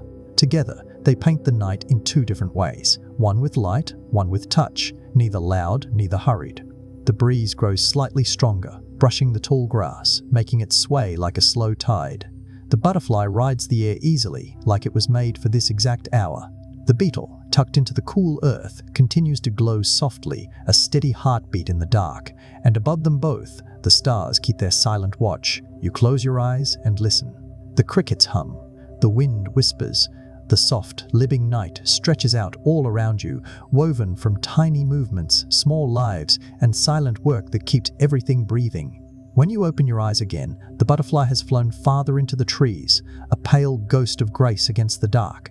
The beetle remains near the base of the trunk, its light steady. One creature will touch 100 flowers before dawn. The other will keep glowing quietly beneath the moss, as if to remind the night that even in the smallest places, light exists. The air smells sweet, of flowers, of wet leaves, of life moving in soft, invisible circles. And somewhere beneath it all, the plants themselves lean gently toward the work being done for them, unseen and constant. The night has become velvet smooth. The stars seem almost softer now, their light draped over the meadow like a gentle fabric. The air is cool but kind, carrying with it the faint, earthy scent of soil, wet leaves, and the sweetness of flowers that bloom in darkness. Every step you take feels quieter than the last, as though the ground itself is holding your footsteps carefully, asking the night to stay still. You pause at the edge of the meadow where the tall grass meets a patch of low shrubs. A faint glitter catches your eye, not from the stars above, but from something close, alive and moving. A fly, or maybe a small bee, hovers near a cluster of white blossoms, its body catching thin lines of moonlight. Then you notice its eyes. Some insects have compound eyes made of thousands of tiny lenses. Each lens gathers a small piece of the world. Together, they build a vast, shimmering picture. A vision not like yours, not in sharp lines and fixed edges, but as a mosaic of tiny shifting lights. To them, the night isn't one image. It's 1,000 small ones, stitched together in real time, a view both fragile and vast. The insect hovers in place, as if suspended in a moment of stillness. You lean closer and watch how its eyes gleam like tiny jewels, catching every glimmer of starlight, every silver ripple of wind. It doesn't blink. It doesn't need to. Its world is always awake. The breeze lifts gently, brushing past your face, and the little flyer drifts upward. It moves with uncanny precision, turning in a smooth arc, pausing, then gliding effortlessly toward another flower. Its vision guides it through the darkness, as if the air itself were marked with a path only it can see. Above the shrubs, something larger cuts through the air, a shape fast and fluid, with wings that shimmer faintly against the night sky. A dragonfly. Its movements are sharper, more powerful than the small insects, but just as graceful. It hovers mid-air like a piece of the night frozen in place, then tilts and slides sideways with effortless control. Dragonflies can move each of their wings independently, a gift that gives them flight unlike almost anything else in the insect world. They can hover, dart forward, twist, and even fly backward, masters of the air, sculpting the wind around their bodies with quiet precision. Their flight isn't frantic, it's deliberate, it's art.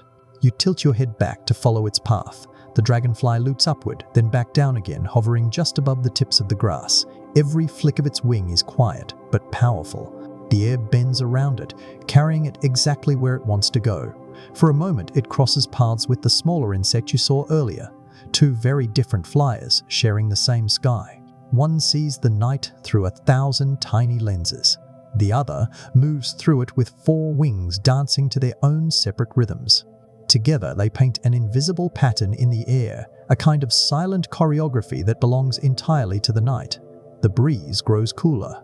A faint hum of crickets rises somewhere behind you, a soft reminder that the ground beneath is as alive as the air above. The dragonfly spins once more, a clean circle against the stars, then lands lightly on a reed near the edge of the shrubs. Its wings stay outstretched, catching the moonlight like panes of glass. You crouch low, feeling the damp earth press gently against your palms. The smaller insect rests on a petal, its compound eyes still glinting faintly. The dragonfly remains poised, its 4 wings held still, yet ready to move in a heartbeat. 2 different ways of belonging to the same night. The stars above shimmer faintly.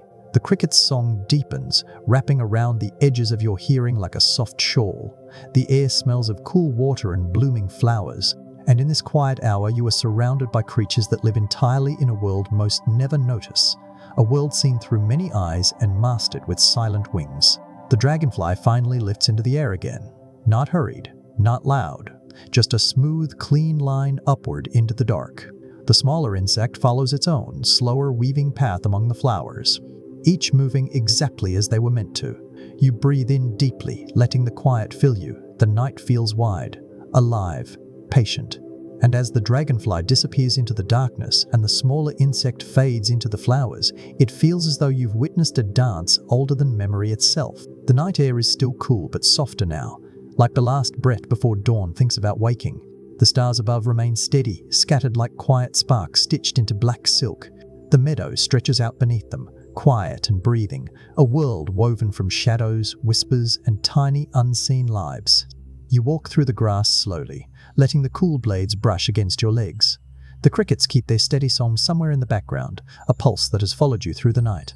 The breeze carries faint scents, too soft to name, too delicate to belong to anything but the living world around you. Something subtle shifts in that air, not just from wind, but from something alive. Some insects speak not with sound, but with scent. They release chemicals called pheromones, invisible messages carried by the breeze. These messages can guide, attract, warn, or call.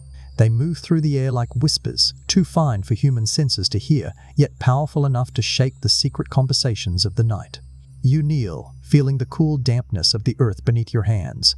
A moth lands nearby, pale wings glowing faintly in the moonlight. It rests, still and silent. But around it, the air hums with signals you cannot feel. To other moths, its presence is clear, not because of movement or sound, but because the night carries its quiet message through invisible threads. You imagine how different this meadow must be through their senses. Where you feel only a breeze, they sense entire conversations. A silent language of scent guiding them through darkness with more certainty than words ever could. To them, the night is alive with messages. A second moth appears, fluttering softly in wide loops before landing close to the first. They do not touch, not yet. The air between them is enough. A silent dialogue, a soft gathering. You breathe in, but to you the air is just air. To them, it's a book written in scent, in stories you will never fully read. A faint change in the wind pulls your attention upward.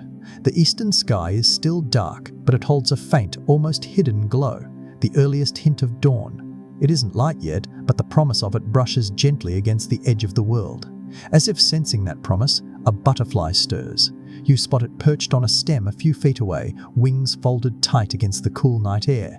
Butterflies cannot fly easily when they're cold. They need warmth to lift them, so they wait for the first rays of the sun to warm their wings. And with that warmth, they rise. The butterfly shifts slightly, its delicate wings catching what little warmth lingers from the night itself. It doesn't move yet. It's patient, wrapped in quiet stillness. The air will warm soon, and when it does, the world will change for it. The air will no longer be an empty sky, but a wide, sunlit road. You sit quietly on the grass, watching the moths and butterflies share the same cool night. Two ways of belonging to the air, one speaking in sense too fine to grasp, the other waiting for warmth to open its wings. The wind carries their stories together without ever confusing them. The moths begin to flutter softly, a looping, quiet dance near the low flowers.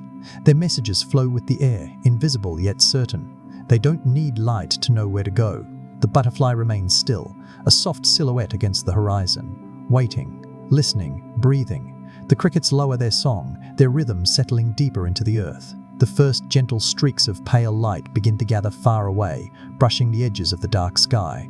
The butterfly opens its wings slightly, just enough to catch the promise of morning. Soon, warmth will flood the meadow. The moths will fade into the shadows of their resting places. The butterfly will rise into the early sun, wings gleaming, carried by warmth and light.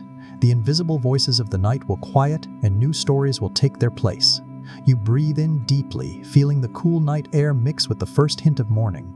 The meadow holds both silence and conversation. Human ears may never hear it, but it's there. The moths tell their stories in whispers of scent. The butterfly prepares its own, waiting for the sun. The stars dim slightly, the crickets quiet, and everything around you shifts, gently, like a page turning. The edge of night is softening. The stars still hold their quiet places high above, but their edges blur now, just slightly, as the sky listens for the whisper of morning. The air is cool, but there's a subtle warmth gathering at the horizon, faint, quiet, patient. The meadow seems to feel it too, every blade of grass standing still as though waiting for something to begin. A flicker catches your eye, not from the sky, from the ground. A single spark of green light pulses near a cluster of low ferns. Then another, and another. Little floating lights rise and fall like tiny lanterns in the air. Fireflies. Their glow isn't random. Fireflies use their light to speak to each other, flickering in rhythms that carry their quiet messages through the dark. Each pulse is like a word, a call, an answer. In the language of the night, their light is their voice. And this meadow, still dark but softening with dawn, is alive with their quiet conversation. You crouch down low to watch. One firefly hovers close to the ground, its glow steady and slow. Another answers from a few feet away, flashing in reply. They move toward each other like stars deciding to meet. The space between them glows in scattered bursts, a silent dialogue written in light. The air around you feels like it's breathing with them. Their flickers rise and fall in perfect rhythm, as if the night itself is keeping time. No sound, no wings you can hear, just tiny, gentle beacons shining against the darkness. You lean back on the grass and let their light drift around you. A few rise higher, glowing like little stars trying to climb back into the sky.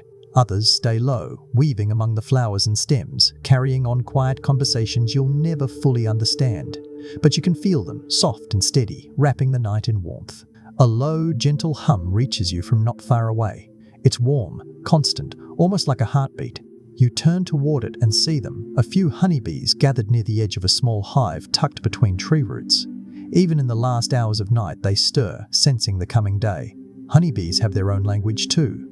They dance. With small, precise movements they tell each other where to find flowers, how far, in which direction, how rich with nectar.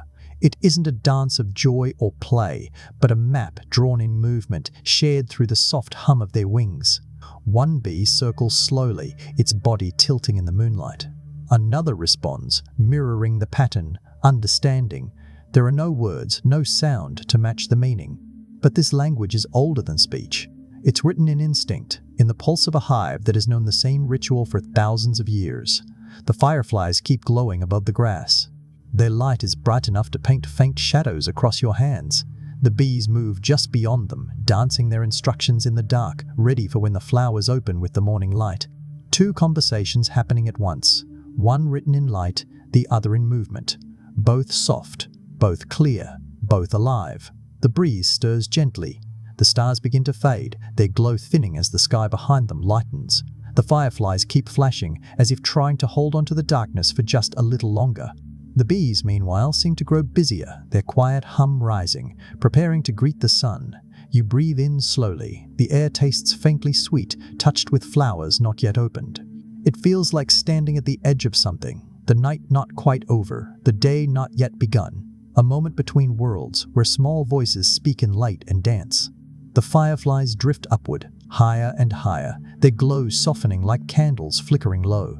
The bees disappear into their hive, their dance complete, their work waiting with the dawn. The sky is no longer black. It's a deep, soft blue now, threaded with the first pale hints of morning. You exhale slowly, letting the quiet settle deep inside you. The night has been filled with stories, not told in words but in light, scent, movement, and rhythm. The insects of the meadow have been speaking all along. All you had to do was slow down enough to listen. The horizon is growing pale now. Not bright yet, just touched with the faintest gold, a thin line between night and day. The stars are retreating slowly, one by one, their light fading like quiet lanterns being gently put out. The meadow, which only moments ago felt endless and dark, is softening into something new. A world between worlds. You walk slowly down the slope of a hill where the soil feels cool beneath your feet. The ground has its own texture here, soft in some places, firm in others, sprinkled with pebbles and the thin lines of tiny trails winding through the grass. And if you watch carefully, you can see them. Ants, already awake before the sun fully arrives. They move in steady lines, flowing like a quiet current. Each one follows a path as if it has always known exactly where to go. Their movements aren't random. Each step is part of a map that exists beneath your feet. Ants can find their way home by remembering the patterns of the ground beneath them. The feel of the soil, the bumps, the curves, all of it forms a landscape they carry in their minds. You kneel low, close enough to see the tiny indentations their legs make as they move. To your eyes, the trail is almost invisible. To them, it's a well-known road, a lifeline guiding them back to their hidden home. Some carry fragments of leaves, others carry nothing, their mission only to find the next piece of the puzzle. The morning air is quiet, and their soft procession feels like the first movement of the day itself. Above, the light is changing. The sky glows a little brighter, brushing soft gold against the tips of the grass. You can feel the coolness in the air begin to shift, replaced by something lighter. Dewdrops cling to stems and leaves, catching the early light, turning the meadow into a field of tiny jewels. A flutter near the edge of the water draws your attention. A butterfly lands on a low leaf, its wings opening and closing slowly, like the slow rhythm of breath. Its colors look different now, touched by the thin light of dawn, not brighter, but warmer, more alive. And then, something stranger happens. The butterfly drifts toward a small animal. A deer resting near the stream, its eyes half closed, content in the cool hour before sunrise. The butterfly lands delicately near its face, close to the soft line of its eye. Then, it leans forward, touching gently. Some butterflies and moths can drink the tears of animals. It's not for sadness or comfort, it's for survival. Their delicate proboscis can draw out the tiny minerals and salts in the tears, nutrients they can't find elsewhere. A silent, almost invisible exchange between two creatures, one resting, one gathering what it needs to live. The deer doesn't flinch, it simply breathes, calm and still. The butterfly drinks quietly, its wings motionless now, as if respecting the moment. The air around them feels fragile, not fragile like something about to break, but fragile like a beautiful secret no one is supposed to disturb. The ants continue their work beneath your feet, moving back and forth, carrying their treasures along familiar paths carved into their memory. Above, a single butterfly drinks from the soft corner of a resting creature's eye, taking only what it needs.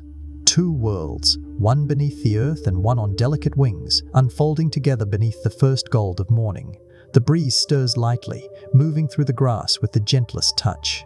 The sun isn't up yet, but its presence can be felt, humming softly in the shifting light.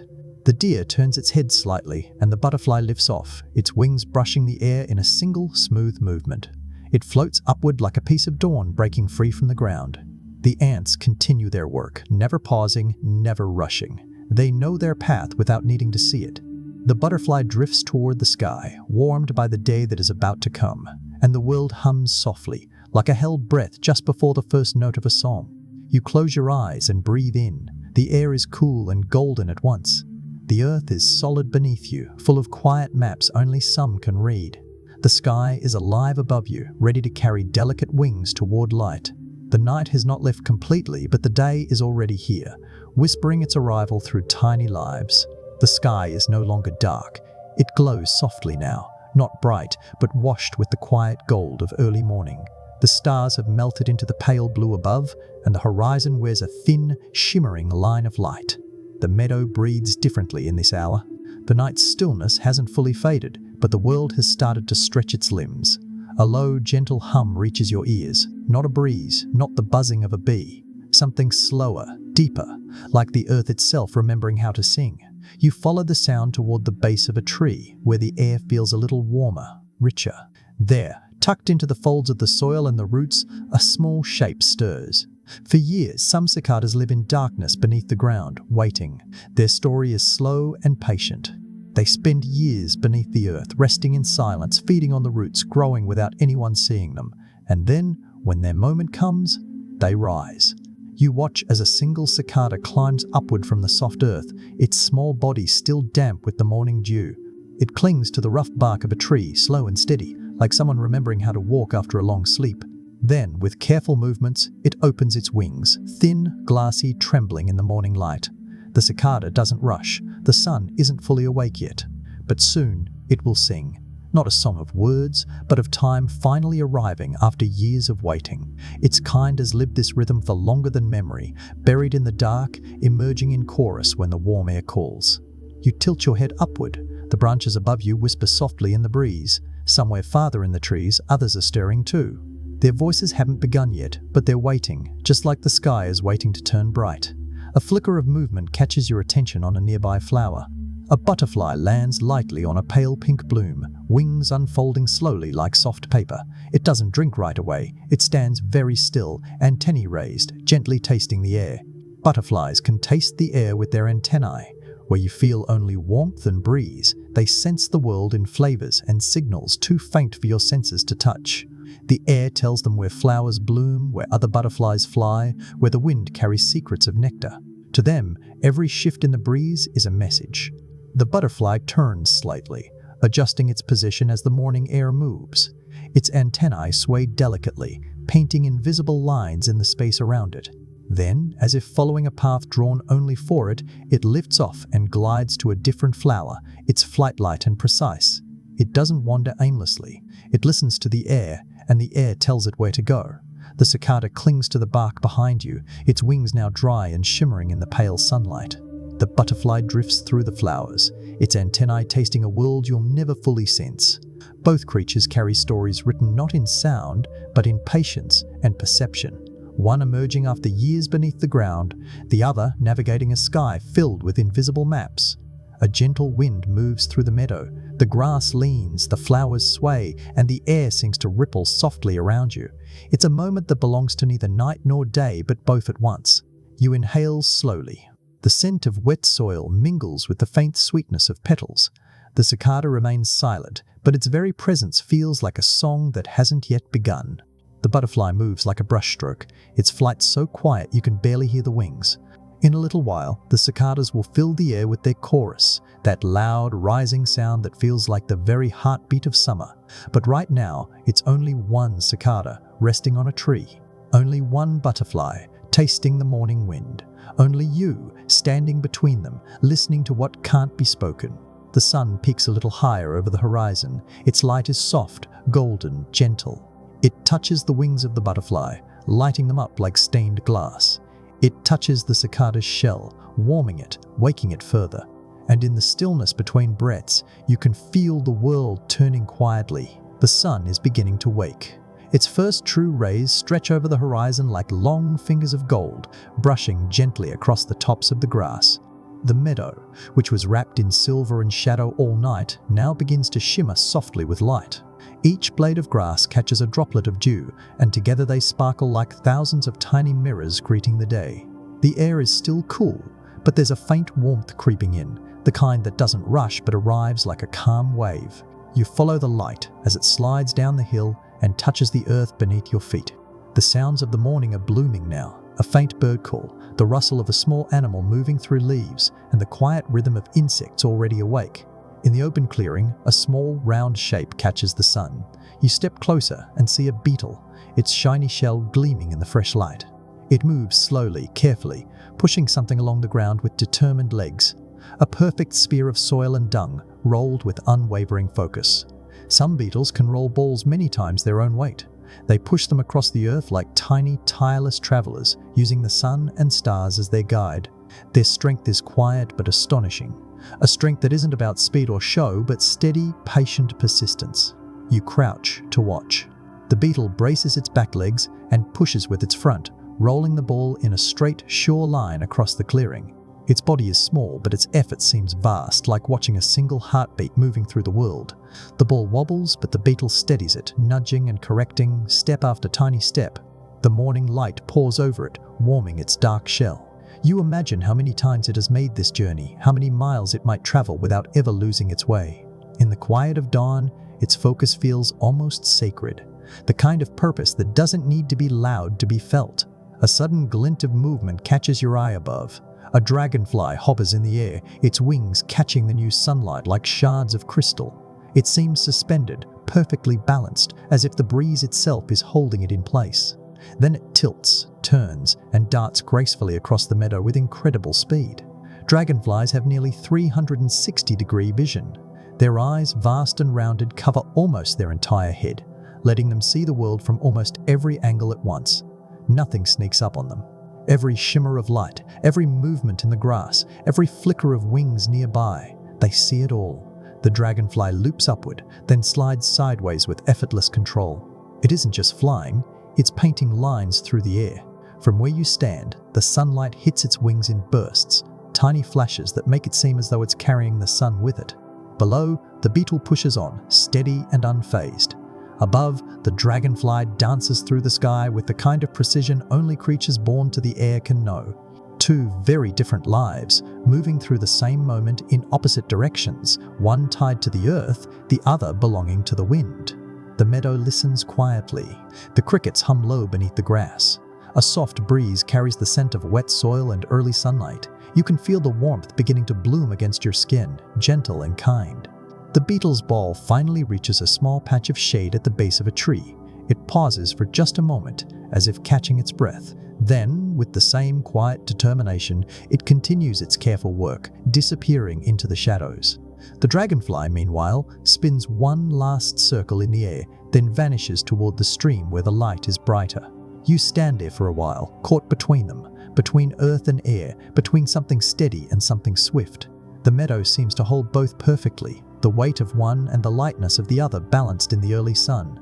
You breathe in deeply. The air is warm now, touched with light and dew.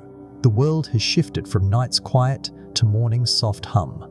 And in that hum, tiny lives are already in motion, each moving with a purpose older than memory. The meadow has shifted again. Morning has opened its eyes a little wider.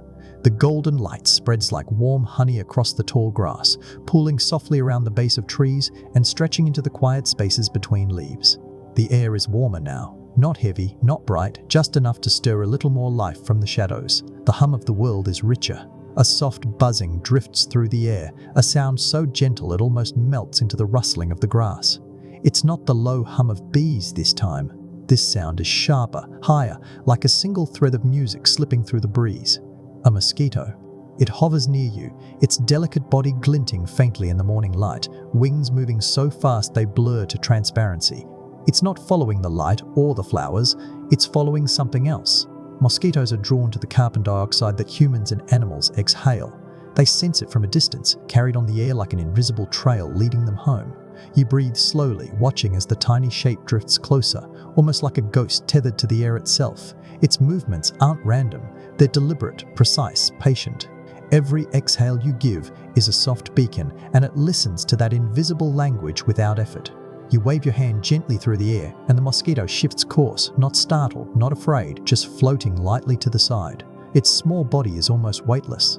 It seems to drift between the light and shadow without truly belonging to either. For a brief moment, the sun hits its wings just right, and they flash like tiny shards of glass before it disappears into the tall grass, carried by the wind. The breeze picks up, warm now. You turn your head and notice a butterfly moving slowly across the meadow. Its wings are painted in soft creams and pale blues, delicate like watercolor. But as it lands on a flower, another butterfly passes nearby, almost identical, but not quite. Their colors mirror each other so closely, it's hard to tell them apart. But only one of them is what it seems. Some butterflies can mimic the colors and patterns of other species to avoid danger. Predators see the warning colors of species that are poisonous or unpalatable, and they leave them alone. The mimic borrows those colors, a soft disguise woven into its wings, and lives in their safety. You kneel in the grass, the light warm on your face, and watch the two butterflies hover around each other. One is the original, the other the quiet imitator. But to the wider world, they are the same, a shared language of survival painted on wings. The mimicking butterfly lifts gently, its wings glimmering as it moves toward a patch of sunlight. It lands on a tall stem, opening its wings wide. Its reflection dances on the dewdrops below, a pale twin of itself. The air feels different when they fly, slower somehow, softer. Their movements are quiet, not frantic, as if their wings are carrying ancient secrets. Around you, the meadow hums quietly. The small sounds of life rise like a slow tide, the low chirp of crickets, the rustle of grasshoppers hidden in the green, the whisper of wind moving between stems. Everything is awake now, even the tiniest voices. The mosquito's high-pitched hum returns for a brief moment, somewhere behind you, barely louder than the sound of your own breath. The butterfly lifts once more, drifting upward toward the light. Two creatures, moving in completely different ways, one following the invisible breath of others, one wrapped in a borrowed pattern of survival. The sun climbs higher, not fast, but with the calm certainty of something that has done this a million mornings before. Its warmth presses gently against the earth, coaxing more life to rise, more wings to flutter. You close your eyes and breathe in deeply. The air is warm now, carrying the scent of flowers, soil, and the faint sweetness of new light. The world feels woven together.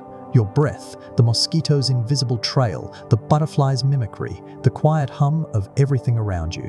When you open your eyes again, the butterfly is gone, lost in the golden shimmer of the air. The mosquito's hum has faded too, its soft path carried somewhere else by the breeze. The meadow remains, alive and listening. The meadow is fully awake now. The morning light has spilled across the grass like a river of gold, settling into every hollow, every leaf, every dewdrop. The air feels different in this hour, no longer soft with night's hush, but alive with the gentle hum of the day's first voices. You take a slow step forward, feeling the warmth build on your skin. The world around you moves, but it moves gently, like music played at a whisper. Somewhere close, a rhythm begins. It's not the wind, not a bird. A soft, dry sound, rising and falling in slow, steady pulses. You stop walking and listen closely. A grasshopper hidden in the tall grass is singing. Not with a voice, not with lungs, but with its legs. Grasshoppers create their songs by rubbing their legs against their wings. The sound carries through the morning air like a quiet heartbeat, steady and sure. It's not hurried, it's not loud, it's just enough to fill the space between your breaths. You kneel closer, brushing the tips of the grass gently aside, careful not to startle the tiny musician. There it is, its green body perfectly blended with the stems, wings folded like thin paper, legs moving in a rhythm only it knows. Each stroke creates that soft, rasping sound, one note after another, building a song as old as the land itself. The sun warms its body, and the rhythm grows a little stronger. You can almost feel the song on your skin, vibrating softly through the air. It's not meant for you, but the meadow lets you borrow it for a moment, the way it shares the wind and the scent of flowers. The grass around you sways lightly, though the air is still. The sound of the grasshopper echoes faintly, meeting other soft songs scattered across the field. It's not one melody, but many, each insect playing its own part, creating a quiet, layered chorus beneath the brightening sky. You tilt your face upward. The sun is climbing higher, but the light feels soft, scattered through a thin mist, still clinging to the edges of the morning. A dragonfly cuts across the air above you, moving fast and smooth, turning without effort. Its flight seems certain, like it doesn't need the sun to guide it at all. And that's because for some creatures, it isn't the sun they follow. Some insects can see polarized light, invisible patterns in the sky that help them find their way even when the sun is hidden.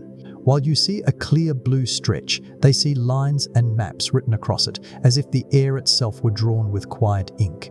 You watch as the dragonfly turns sharply, hovering for a moment, then veering off toward the stream with exact precision. No hesitation, no confusion. It reads the sky in a language you cannot see. The grasshopper continues its song below, unaware or perhaps unconcerned with anything beyond its patch of grass. Its world is a small one, but complete. A stage of stems and sunlight, a song built from its own legs and wings. The dragonfly's world is wide, stretching as far as the polarized sky will let it roam. The wind picks up gently, rustling the tops of the grass. The grasshopper pauses its song for a heartbeat, then begins again. The sound threads through the moving air, wrapping itself around your ears like a soft ribbon. It's not demanding.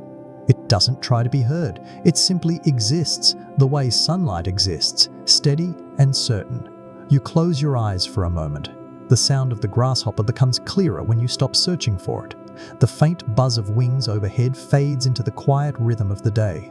The warmth of the sun on your face feels like a slow exhale from the earth itself. When you open your eyes again, the dragonfly is gone, but the sky it read is still there, vast and bright, full of invisible paths.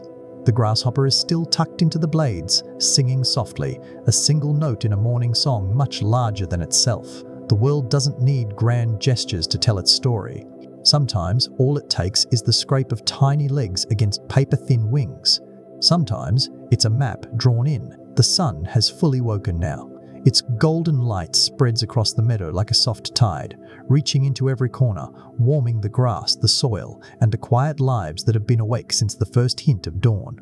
The air hums more deeply now, layered with soft sounds, rustles, wing beats, and whispers. Nothing shouts, nothing rushes. The world moves in gentle rhythms. You wander toward a patch of uneven earth near the roots of a large tree. At first, it looks like nothing more than a mound of soil, scattered with dry leaves and blades of grass. But when you crouch closer, you notice the small, perfect entrance of an ant colony, a dark circle in the ground, just wide enough for a single tiny body to pass through. Ants move around it in quiet lines, each carrying fragments of the world, bits of leaves, tiny grains of soil, little pieces of stories being built underground. One ant stands perfectly still at the opening. Its body doesn't move, except for the faintest shift of its antennae. Others pass around it, in and out of the nest. But it remains, fitting the entrance so precisely that it almost looks like part of the structure itself. Some ants protect their colonies by acting as living doors to the nest. Their heads and bodies form a perfect seal against the outside world. They let only their own pass. To anyone else, the entrance simply doesn't exist. You lean closer, watching as another ant approaches. The guard shifts slightly, just enough to allow it in. Then it settles again, still as a stone, blending into the nest's edge. It's easy to overlook, but in that tiny act is the protection of thousands below. The ant doesn't need walls of stone or wood. Its body is the wall. The sunlight spills over the mound, warming the soil. The breeze stirs softly through the grass, carrying with it the scent of the morning. Damp earth, fresh leaves, faint sweetness from nearby flowers. Everything feels balanced, still but alive. A soft flutter catches your eye. Near a cluster of low blossoms, a butterfly is perched with its wings folded tight. The sun touches it gently, warming its wings.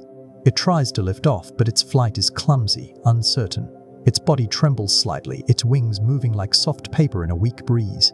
Butterflies can't fly well when they're cold. Their muscles need warmth to move. Without the sun, their wings are silent, heavy. But as the warmth seeps into their small bodies, they wake. Slowly, beautifully. You kneel down near the flower. The butterfly spreads its wings just a little wider, catching more sunlight. The colors deepen with every second. The air begins to shimmer faintly around it, as if the world itself is waiting for it to rise. The wind holds its breath. Then, with a soft beat of its wings, it lifts into the air, shaky at first, then smoother, gliding into the brightness of the morning. Behind you, the guard ant remains at its post, motionless in the light. Other ants keep flowing around it, carrying their green and brown fragments back into the dark below. The butterfly circles once, twice, then drifts higher, its flight no longer uncertain. Two lives, one rooted in the earth, one carried by the sky. Both moved by warmth, one guarding it, one needing it. The breeze grows warmer. The soft hum of the meadow builds, not loud but layered. Every small sound seems to fit together, like threads in a tapestry. The rustle of wings, the whisper of grass, the nearly invisible shuffle of ants. You close your eyes and breathe in. The air smells sunlit now, full of green and gold. It carries the taste of early summer, though no words can truly name it. You can feel the warmth on your skin, the same warmth that gives strength to wings, that stirs life in places too small to see. When you open your eyes again, the butterfly is gone, drifting somewhere higher, its wings steady now. The ant remains at the nest entrance, patient and unmoving, a silent guardian. The meadow hums around them, wrapped in golden light. The warmth of morning is beginning to deepen. The air carries a softness that wasn't there at night. Warm, round, and steady. The meadow stretches out beneath the growing sun, every leaf outlined in light, every ripple of wind gentle and clear. The shadows are no longer sharp. They melt into the golden grass, long and soft. It's a quiet hour, a steady hour, a time when the world seems to move without effort. You wander toward the stream. It has changed since you first heard it whisper in the night. The surface now gleams, scattered with flickers of sunlight like a handful of tiny stars tossed into the water. The sound is clearer now, bright and ringing, as if the stream has finally found its full voice. Near the water's edge, something moves. A beetle, small and dark, slides down the damp bank. It pauses for only a moment, then dips below the surface, vanishing beneath the gentle ripples as if it were slipping into another world. No splash, no struggle. Just a quiet disappearance into the cool, silver water. Some beetles can survive underwater by trapping air under their wing covers. They carry their own invisible bubble with them, a pocket of breath against the currents. It clings to them like a secret shield, letting them explore a world where others would drown. The bubble catches the light as it goes under, flashing faintly like a star. You kneel by the stream and watch. Beneath the surface, the beetle moves slowly, its little air pocket shimmering around its body. It navigates between stones and stems, a traveler in a quiet, liquid world. The water carries its shape away softly, making it ripple and shift, but the beetle knows exactly where it's going. Above the stream, the world hums with warmth. Dragonflies skim across the water, their shadows flickering like quick brushstrokes. The breeze threads through the reeds. The sun leans down, steady and warm. And then, high above, you see a moth. Its wings are pale, so soft they seem to drink the light rather than reflect it. Moths don't just flutter aimlessly in the night, they follow the sky. Moths can navigate using the light of the moon and stars, ancient travelers guided by something far beyond the ground. You imagine the night it must have flown through, the wide sky, the cold air, the silver pull of moonlight like a thread stretched across the darkness. Even now, as the sun climbs higher, it flutters gently, tracing patterns as if some invisible map still lingers in its mind. The moth drifts lower, hovering above the water. For a moment, it seems to be watching the beetle below. one creature wrapped in air beneath the surface, the other wrapped in light above it. Two travelers, moving through two different worlds, guided by things neither of them can see but both understand perfectly. The wind stirs softly. The water laps against the stones with a sound like quiet breathing. The beetle emerges from beneath the surface, glistening with beads of water, its invisible bubbles spent but its journey complete. It climbs the bank slowly, each leg sure, steady, unhurried. The moth circles once, twice, then floats upward again, wings catching the breeze like delicate paper boats lifted by an unseen tide. You sit back in the grass, the warmth of the sun soaking through your clothes, the cool scent of water brushing against your face. The stream gurgles gently beside you, and everything seems to be moving together. Wind, water, wings, breath. Even the small lives of beetles and moths feel part of something bigger. Something old and quiet and patient. The beetle disappears into the shade of the grass. The moth becomes smaller and smaller against the bright sky, like a memory of the night that has stayed a little longer to whisper its last. And you breathe, feeling the world turning softly around you. The sun hangs gently in the sky now, no longer shy, no longer stretching, simply resting in its quiet climb. Its light has settled across the meadow, warm but not harsh. The gold of morning is softening, turning into the pale, even light of late morning. Every blade of grass glows faintly, every leaf holds a sheen as though the air itself is brushing it with light. The wind has calmed too. It doesn't rush through the grass anymore, it just breathes slowly. The rhythm of the day has changed, no longer waking, but flowing. You walk along a narrow path through the tall stalks, and the world seems to sway with each step, as if the meadow is listening. On a low leaf near your path, a small red shape catches your eye. Round, bright, still. A ladybug. Its shell gleams like a drop of paint against the green, its tiny legs folded neatly beneath it. But something feels different. It isn't moving. You lean closer and notice how utterly still it is. Not even a twitch of its antennae. It's not hurt, it's pretending. Ladybugs can play dead to protect themselves. When danger is near, they fold in, become motionless, and wait. Predators pass by what looks like nothing more than an empty shell. For a moment, it's hard to tell if the ladybug is real at all. It could be a drop of dew, a bead of color caught by accident. Then, as your shadow shifts away, its tiny legs unfurl, its shell flexes gently. Life stirs again. With careful grace, it climbs higher up the stem, as if waking from a quiet dream. You smile softly, watching as it finds its place in the sun. The wind brushes it gently, tilting the leaf, but it clings with ease.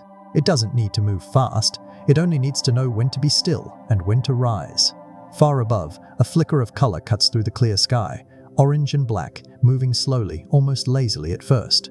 A butterfly, but not just any butterfly. Its flight isn't the small, fluttering drift you've seen so often in the meadow. This one moves with purpose. Wide arcs, steady lines, a quiet determination written into its wings. Some butterflies migrate thousands of miles in their lifetime. They travel from one end of the land to another, guided by winds, warmth, and ancient maps etched deep within them. For creatures so small, their journeys are vast, crossing mountains, rivers, fields, and skies that seem endless. The butterfly circles once above the field, catching the warm air that rises invisibly in columns. Then it climbs higher, its wings cutting clean lines through the blue. The sun gleams across its patterned wings, and for a moment it looks like a moving flame, a soft, steady light drifting across the day. You imagine its journey, places it has seen, places it will go. A sky that stretches far beyond this meadow, past the curve of what your eyes can follow. And yet here it is, hovering above the same grass, the same sunlit leaves where the ladybug plays its quiet games of stillness and survival. The air hums softly around you. The scent of warm soil mingles with the sweet breath of flowers. Tiny wings move in the background, bees, moths, dragonflies, but their sounds blur together, folding into the gentle rhythm of day. It's as if the world itself is sighing contentedly, fully awake now. The ladybug reaches the tip of the stem and pauses, as if considering the sky. It opens its delicate wing covers, hesitates a heartbeat, then takes off in a small, clean arc, catching the light as it goes. The butterfly, high above, drifts onward, following a road you cannot see. Both small, both fragile, but each moving exactly as they were meant to. The wind picks up slightly, enough to stir the taller stalks of grass. Their whisper joins the sound of distant wings. The sunlight wraps around everything, soft and constant, like a hand resting gently on the earth. You sit down in the grass, feeling the warmth settle against your skin. The butterfly grows smaller in the distance, a bright ember against the wide sky. The ladybug disappears into the green. And in the quiet space between those two lives, one pretending to be still, one traveling across the world, the meadow continues to breathe. The day has settled into its rhythm. The warmth of the sun isn't rushing anymore, it simply rests, steady and even. The meadow is bright now, every edge softened by light. The shadows beneath trees are gentle, quiet pools where cool air gathers, waiting for anyone who needs to pause. You follow a narrow path that leads down toward the stream, the same stream that whispered in the night and gleamed in the morning. Its voice has changed again. The trickle is louder now, sharper where the sunlight hits the water. The air smells fresh and clean, carrying hints of damp earth and sweet plants that grow along the edge. The breeze here is cooler, wrapped in the breath of the stream. You kneel at the water's edge and watch the light play across the surface, a dance of gold and silver ribbons. And then you see them. Tiny creatures, so light they seem like shadows with wings. They stand on the water without sinking, their legs leaving the faintest dimples on the shimmering surface. Some insects can walk on water thanks to the surface tension of the water. The water holds them up like an invisible skin, stretched tight but soft. They don't break it, they trust it. Their movements are so gentle that the surface barely ripples. A step for them is a whisper. You lean closer. A small water strider glides across the stream, its movements graceful and certain, like a dancer stepping over glass without a sound. The sun catches the tiny rings that spread behind it, little halos expanding outward, fading before they ever touch the shore. The insect stops, perfectly balanced on that thin, invisible film. It's not fighting the water, it's working with it. The stream around it moves on, but the insect floats, patient. You can feel the coolness of the breeze on your skin, the hum of the world in your chest. Everything seems to slow down here, even the light itself. Then, from somewhere deeper in the grass, a flash, a pulse, a spark of pale green flickers, then disappears, and then another. Fireflies. Even in the bright of day, their light can still be seen if you look closely, soft and quiet, like the last echo of night refusing to leave completely. They lift above the grass in slow, floating arcs. Fireflies use their light for more than just attraction. It's also a warning. Their glow tells predators that they taste bad, a message written in soft light, older than language. A single firefly lands on a blade of grass not far from you. It glows once, a slow, patient pulse. To your eyes, it's beautiful, like a tiny lantern in daylight. To other creatures, it's a clear sign, stay away. The water strider moves across the surface again, tracing delicate pathways on the water like calligraphy. The firefly hovers near the edge of the bank, its light dimming and brightening in a rhythm you can almost feel. Two creatures, both small, both speaking in ways most never hear, one through touch on water, the other through light in the air. The sun filters through the leaves above, dappling the stream in warm patterns. The water reflects the glow of the firefly for a heartbeat, like a star caught in the current. Then it fades again, but the feeling lingers, as though the world itself is holding that small, bright moment. The breeze stirs softly, brushing against your cheek. The strider glides toward the shadows beneath a fallen branch, disappearing into the stillness. The firefly lifts higher, its soft pulse rising and falling as it drifts into the green. The water continues its journey, carrying their reflections with it for a while before letting them go. You close your eyes and breathe deeply. The air smells like wet stone, warm leaves, and faint sweetness. It tastes like summer, still young, still easy. When you open your eyes, the stream looks the same, but everything feels slower, softer, more alive.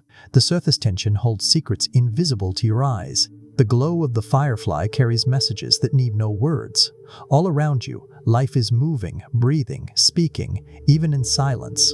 The late morning light is warm now, blanketing the meadow in a quiet glow that feels soft against your skin. The wind, once cool and shy, moves differently, slower, heavier, carrying the scent of sun-warmed earth. Shadows have softened into gentle shapes that drift beneath trees and bushes. The world hums, not loudly, but with a fullness that feels endless. You walk through a patch of taller grass, each stalk brushing gently against your fingertips as if the meadow itself is whispering, hello. The air is alive with the sound of insects, clicks, buzzes, and rhythms layered so delicately they seem almost woven together. But underneath what you can hear, there are other songs. Songs that do not belong to human ears. Some insects can produce sounds too high for humans to hear. Their messages move on frequencies that ripple through the air unseen, unheard, like thin silk floating on the wind. They call to each other with notes you'll never catch. The world is full of voices you can't hear, yet they're all around you, wrapping you in quiet, invisible music. You pause and close your eyes. The hum you can hear becomes your anchor, the steady buzz of a bee, the faint pulse of wings. But beneath that, you imagine the higher, hidden songs, an entire chorus, rising and falling like waves too soft to touch your ears. Even in silence, they are speaking to one another. A dragonfly cuts through the sunlight, swift and clean, its movements slicing the air. The wind brushes your face as it passes. Somewhere close, a cricket chirps softly. Somewhere farther, others are singing their own songs in frequencies only their kind can hear. And through it all, the meadow listens. Ahead, a splash of color catches your eye. A butterfly lands on a cluster of white flowers, wings glowing like thin stained glass in the light. It doesn't drink immediately. Instead, it walks slowly across the petals, delicate feet pressing against the surface like a painter testing a canvas. Butterflies taste with their feet. With each tiny step, they sense the nectar, the sweetness, the chemistry of the plant beneath them. Their feet tell them which flowers hold life, which blooms carry the treasure they seek. To them, walking is tasting. Every step is a question, every petal holds an answer. The butterfly pauses, its wings folding halfway, antennae swaying gently. It presses its feet against a petal, then bends its slender proboscis, that soft, coiled straw, into the flower's center. It drinks slowly, gracefully, without rush. Around it, the flowers sway in rhythm with the breeze, as if leaning closer to greet their visitor. The invisible songs continue around you. You can't hear their high pitches, but you can feel them. The air vibrates in quiet ways. Not loud, not sharp, just there. A language beneath language, an orchestra beneath the hum of daylight. The butterfly lifts its wings and moves to another bloom. Each step it takes is a taste.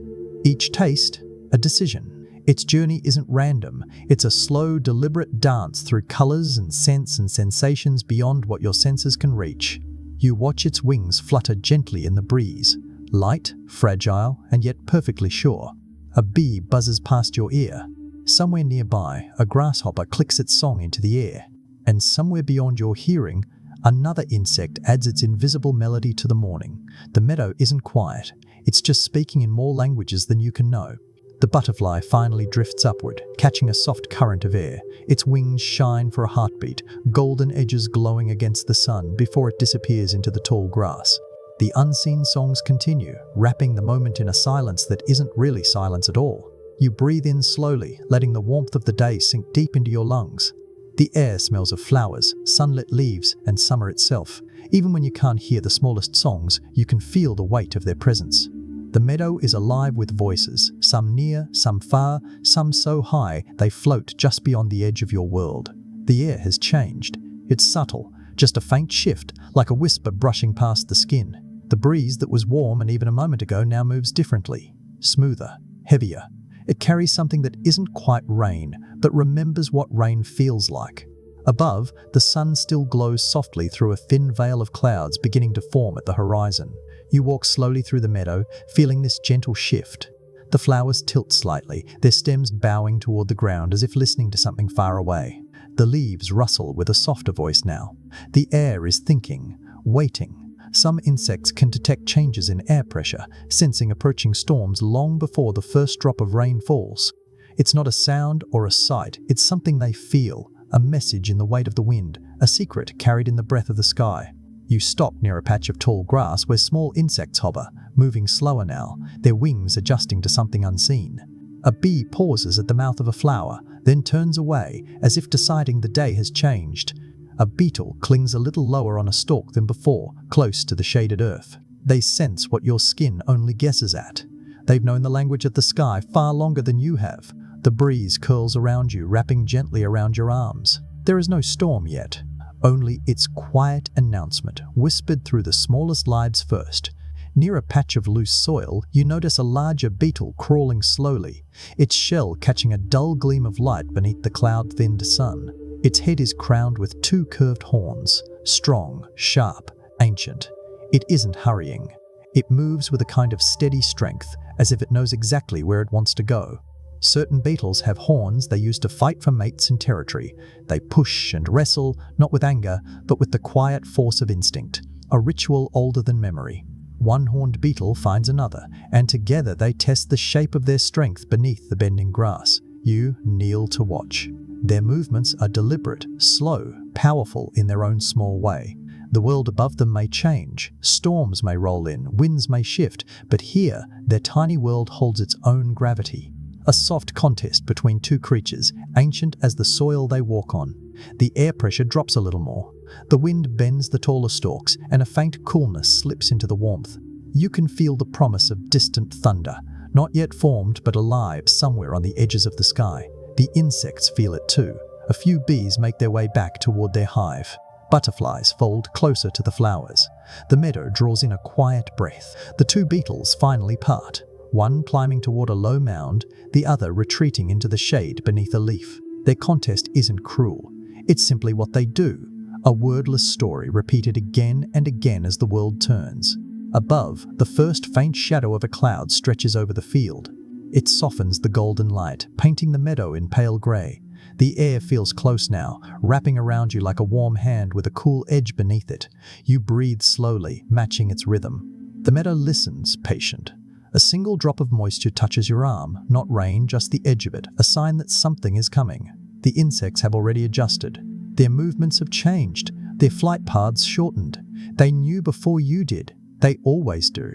The horned beetle disappears into the shade. A butterfly settles low against the side of a stem. The air holds its breath again.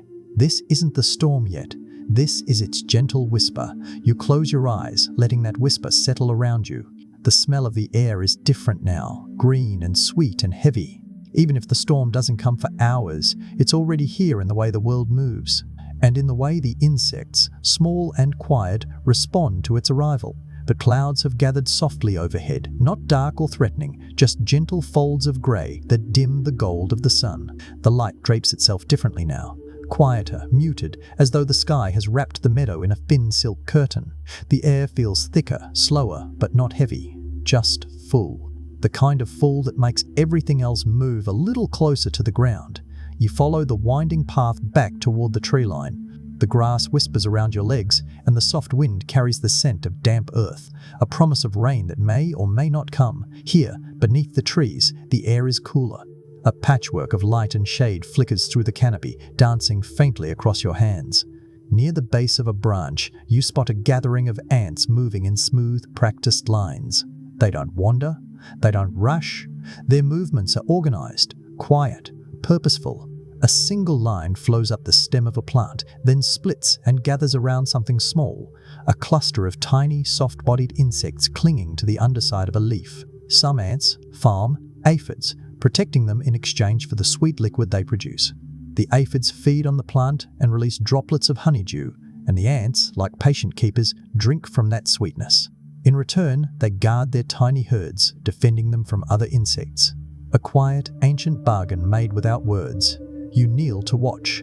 The ants stroke the aphids gently with their antennae, coaxing the sweet droplets free. They sip them slowly, carefully, before carrying the nectar down into the dark safety of their nest. The aphids, in turn, remain exactly where they are, soft and small, nestled beneath the leaf like a quiet orchard tended in miniature. The breeze shifts slightly, and the leaf trembles beneath their weight. But the ants hold steady, tiny guardians on a green bridge. The whole scene feels both delicate and certain, a small world built on trust and quiet instinct, tucked away where few would ever look. A movement above catches your attention. A moth rests on the tree trunk, its wings spread wide against the bark. At first, you almost don't see it. The colors of its wings mirror the wood so closely that it seems to vanish into the tree itself. Only when it shifts slightly do you realize it was there all along. Butterflies and moths often use camouflage to blend into their surroundings. They wear the colors of bark, leaves, or shadows, hiding in plain sight. Their stillness is their shield. Predators pass them by, mistaking them for part of the world around them. The moth doesn't move again. It lets the tree disguise it completely, trusting the patterns etched into its wings. You lean closer, tracing with your eyes the delicate lines and soft colors, browns, grays, a faint shimmer near the edge. It isn't loud, It doesn't need to be. Camouflage isn't about standing out. It's about being unseen. Below, the ants continue their work with patient rhythm, tending their tiny herd beneath the leaf. Above, the moth remains perfectly still, letting the bark keep it safe. Neither creature rushes. Neither forces the world to change. They simply fit into it, one by making gentle pacts, the other by disappearing into the background. The air grows cooler. The light shifts once more, and the first faint scent of rain brushes past your nose, fresh, sharp, green. A single drop falls somewhere in the forest behind you, soft enough that it sounds more like a sigh than a splash. The ants do not scatter. The moth does not stir. This is not fear. It's just the world breathing. The breeze swirls gently through the canopy, leaves murmur. The aphids remain tucked beneath the leaf, their tiny world unchanged. And the moth, still invisible to most, lets the wind slide past its wings without giving itself away. You exhale slowly, matching the rhythm of the quiet around you. Everything here is calm. Small creatures carrying out old stories, old habits, old ways of living. A tiny farm beneath a leaf, a silent shadow pressed into bark. No noise, no struggle. Just a world that has always known how to keep going. The soft grey of the sky hangs overhead like a quiet promise. The air carries that damp stillness that comes just before a light rain. Not the roaring kind that shakes the world, but the kind that whispers down gently, almost shy. The meadow is hushed now. Not silent, but slower. Wings still move, leaves still shift, but everything feels softer, more careful. You follow the winding trail back toward the open clearing. The grass bends gently under the weight of the air. Here and there, bees drift low, moving between blossoms with a slower rhythm than before. The light is dimmer, but not gone. It wraps itself around the flowers like silk. A single bee hovers near your face, close enough that you can hear the soft hum of its wings. It doesn't dart away immediately. It lingers, curious, tilting side to side. Its tiny eyes, dark and shining, seem to take you in. Some bees can recognize human faces. They remember patterns, features, shapes. Not in the way humans do. Not with names or words, but in a language of light and lines. To them, faces are maps, familiar landscapes that tell them where they are, and perhaps who has passed through their world before. The bee floats closer, almost as if it's inspecting you. Its wings blur in the air, a faint shimmer like heat rising from a warm road. It hovers steadily, not afraid, just present. And then, with quiet ease, it drifts upward again, disappearing into the folds of a flower's petals. You breathe in slowly, catching the faint sweetness of pollen and soft soil in the air. The bee moves between flowers with a kind of grace that doesn't need hurry.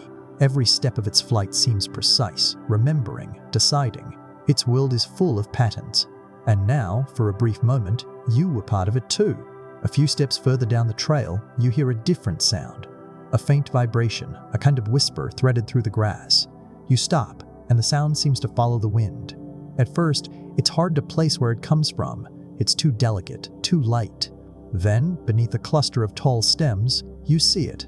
A katydid perched on a leaf, legs lifted slightly, antennae extended like fine threads. It doesn't need to turn its head to know the breeze, to feel the world around it. Certain insects have ears on their legs, not on their heads, not hidden beneath shells. Their legs feel vibrations in the air, turning the wind into sound. The katydid shifts slightly, and the breeze brushes past. Its long, thin legs catch the faint tremors like a musician sensing the edge of a note before it's played.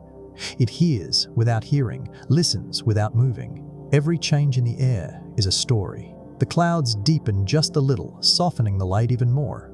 The wind picks up, carrying a hint of moisture.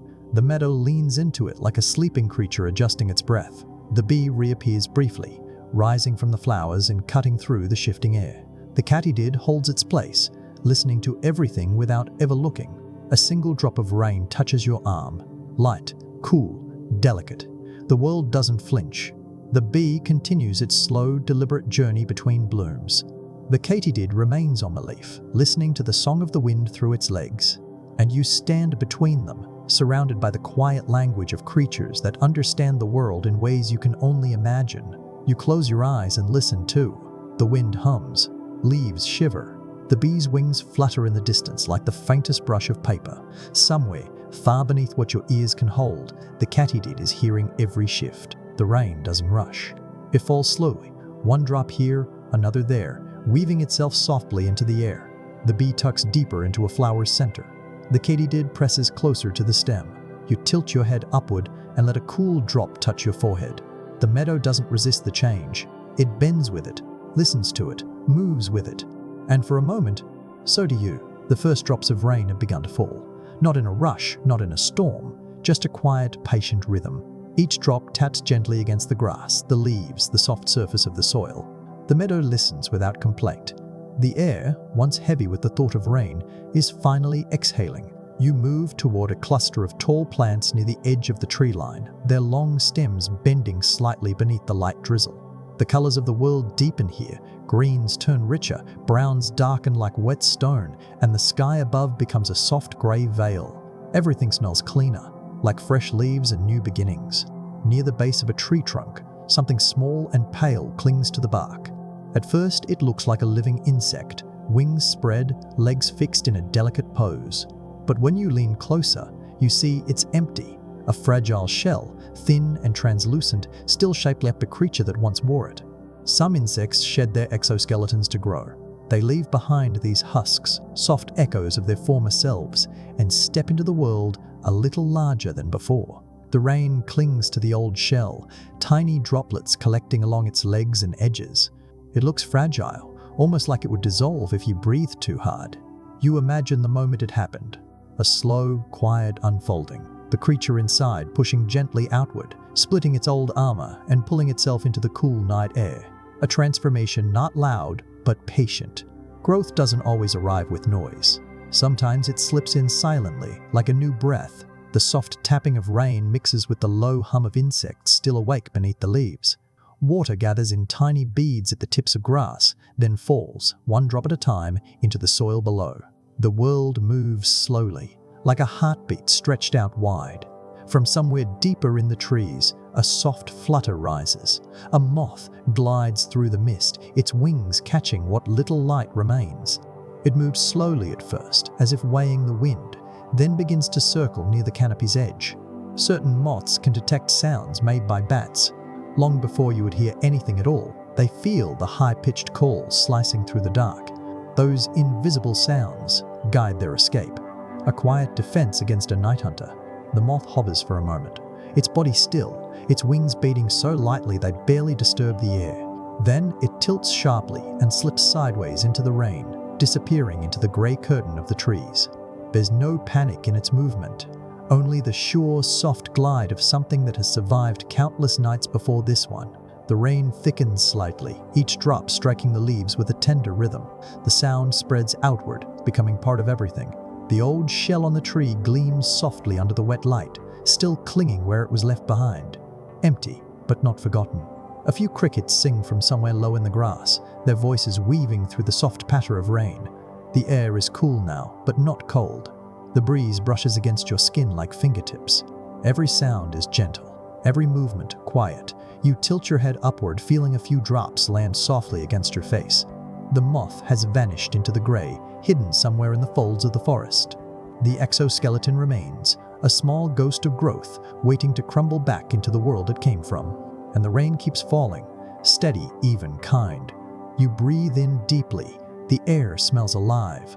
It carries the scent of change, of things that have grown, of creatures that have adapted silently beneath the gaze of the sky. Everything around you moves softly, wisely, as it always has. The rain eases. What began as a soft, steady whisper now fades into a gentle mist that lingers in the air like breath. The ground glistens, wrapped in a thin sheen of silver. Drops cling to leaves, to blades of grass, to the tips of flowers. Tiny jewels holding pieces of the grey sky. The breeze is cooler now, tender against your skin, carrying the sweet, clean scent of wet soil. You step carefully along the narrow path, the earth beneath your feet damp but soft, welcoming. Puddles have formed in the lower patches of ground, reflecting thin pieces of sky, trees bending overhead, and the faintest outlines of drifting clouds. The meadow is quieter than it was before the rain, as if every creature has lowered its voice to match the softened world. A small flash of color ripples across the path ahead. It's faint at first, just a blur of orange, blue, and white. But then it lands near a puddle at the edge of the clearing, and the colors come alive against the muted background. A butterfly. It lowers its delicate body to the wet earth, wings slowly opening and closing as if breathing. Its proboscis touches the edge of the puddle, drawing in the water not for thirst, but for something hidden within. Some butterflies can drink from mud puddles to get the minerals they need. The water carries traces of salt, nutrients, small fragments of the world itself. This is their quiet feast, not of flowers, but of earth. The butterfly drinks patiently, letting the mist bead along its wings like fine pearls. Its colors seem even brighter now against the soft gray. It isn't rushing to fly away. Rain doesn't frighten it. The earth, wet and shining, gives it what it needs. The sound of distant dripping echoes softly from the trees. A bird shakes water from its feathers somewhere far away, sending droplets scattering like tiny stars. The air tastes fresh, new, as though the rain has pressed the world's reset button. You kneel, careful not to startle the butterfly. Up close, its wings are a landscape, streaks of bright and pale, edges that look like brush strokes. Each slow movement of its wings sends tiny ripples through the puddle, like small breaths in still water. A quiet ritual, ancient and simple. To the side, near a fallen tree, the ground shifts slightly. Tiny pale shapes move like whispers through the damp wood. Termites. They work quietly, almost invisibly, inside the hollowed log that has been lying there long before the rain. They are not destroying the forest. They are returning it to itself. Termites play an important role in ecosystems by breaking down dead wood. What was once a tall, proud tree becomes rich soil again through their quiet work. They eat the wood slowly, steadily, turning it into the building blocks of new life. Their story isn't dramatic. It's patient. It's essential. You brush a hand gently against the wet bark of the fallen trunk. The wood is soft, spongy, easy to crumble at the edges.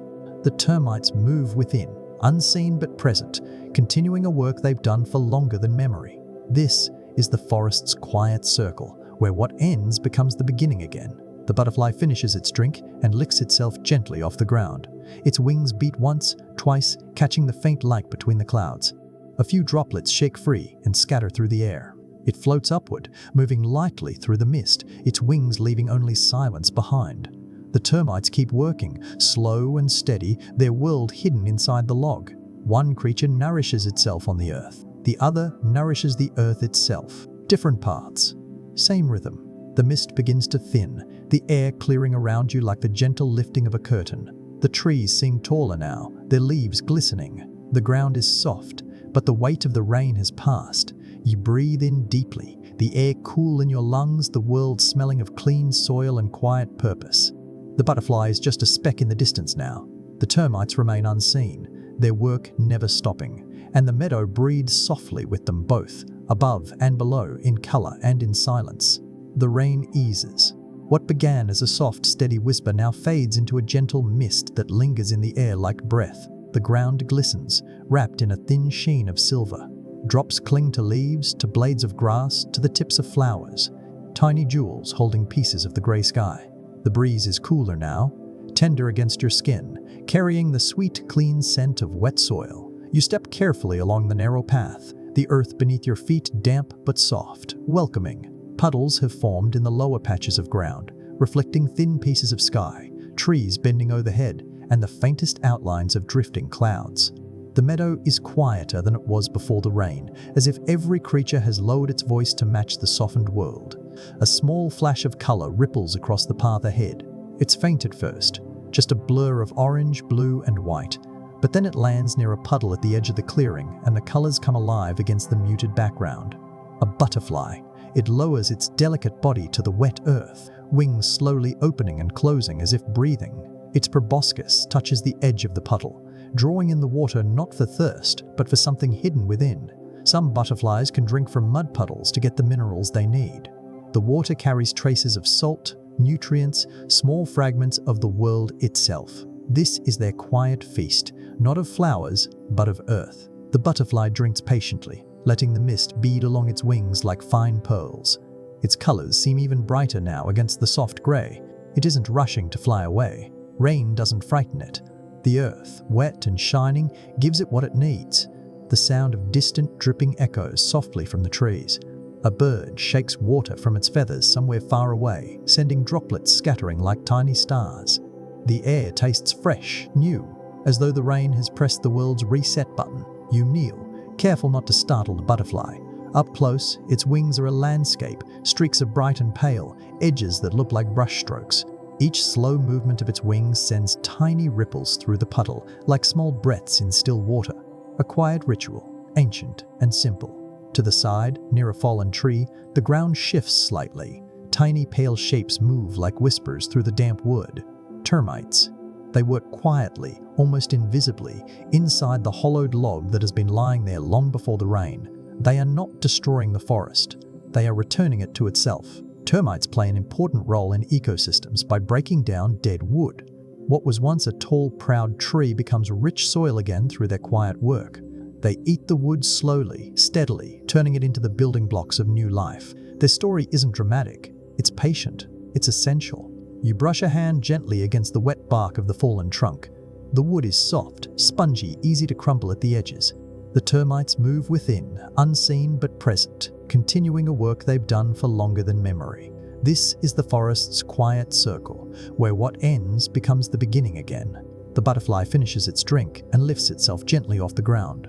Its wings beat once, twice, catching the faint light between the clouds. A few droplets shake free and scatter through the air. It floats upward, moving lightly through the mist, its wings leaving only silence behind. The termites keep working, slow and steady, their world hidden inside the log. One creature nourishes itself on the earth. The other nourishes the earth itself. Different paths, same rhythm. The mist begins to thin, the air clearing around you like the gentle lifting of a curtain. The trees seem taller now, their leaves glistening. The ground is soft, but the weight of the rain has passed. You breathe in deeply, the air cool in your lungs, the world smelling of clean soil and quiet purpose. The butterfly is just a speck in the distance now. The termites remain unseen, their work never stopping, and the meadow breathes softly with them both, above and below, in color and in silence. The sun has climbed just high enough to warm everything fully now. The wet leaves glisten, catching the golden light like hundreds of tiny mirrors. The meadow smells alive, clean and damp and full of quiet movement. The rain is gone, but its memory lingers, clinging to the edges of petals, the tips of stems, and the soft earth beneath your feet. You step through the grass slowly, letting the sound of your movement blend with the whisper of the wind. A few bees hover lazily near a patch of flowers. A dragonfly lands briefly on a blade of grass, its wings catching the sunlight like spun glass before vanishing again into the warm air. The world is no longer waking. It's alive and humming. As you follow the path back toward a shaded grove, your eyes catch something faint beneath a wide leaf. Even in the soft daylight, it glimmers. A faint pulse, like a breath made of light. Some insects can glow in the dark using a chemical reaction inside their bodies. This soft glow isn't just for beauty. It's their language, a way to find one another, to signal danger, to mark their place in the vast, dark night. Even now, under the sun, a faint trace of that inner lantern remains, waiting for dusk. You lean closer. A tiny beetle rests in the shade, its glow dim, barely noticeable unless you look just right. You imagine how bright it will be when the sun dips low, a small light rising from the grass like a star that never fell all the way to the ground. Not loud, not showy, just enough to be felt in the dark.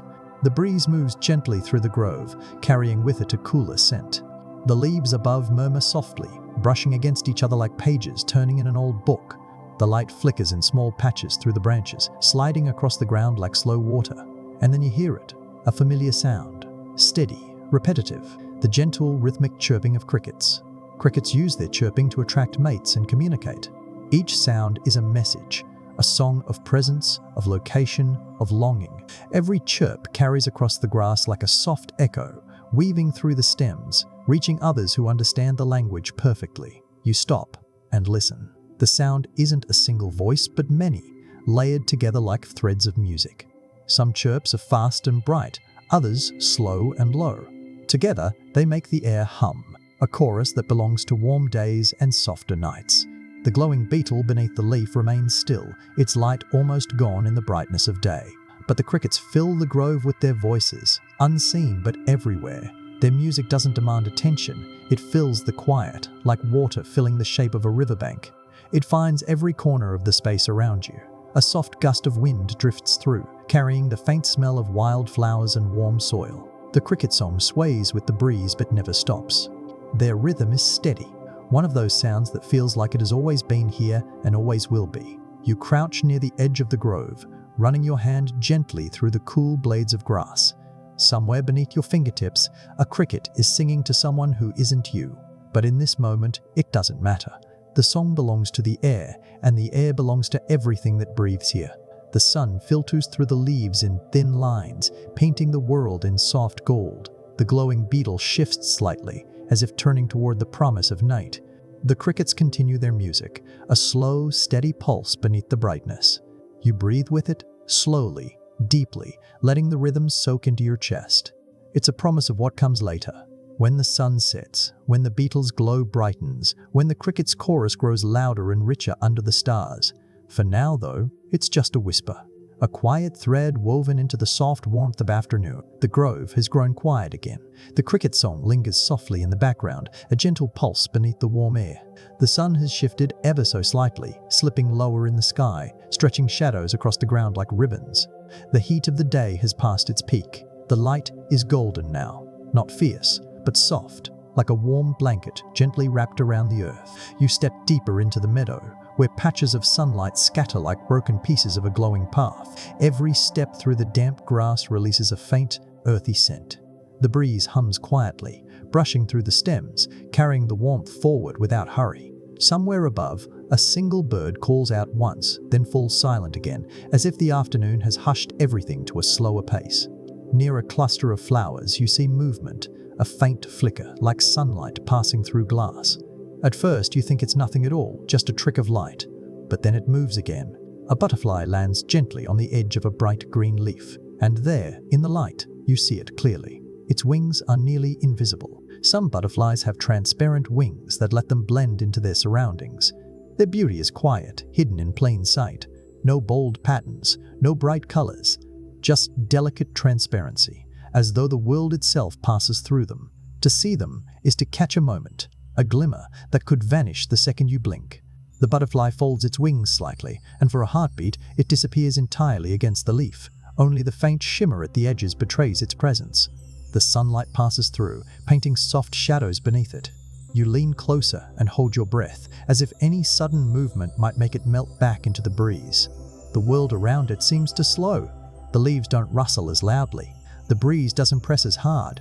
Everything gives space to this small, fragile ghost of light.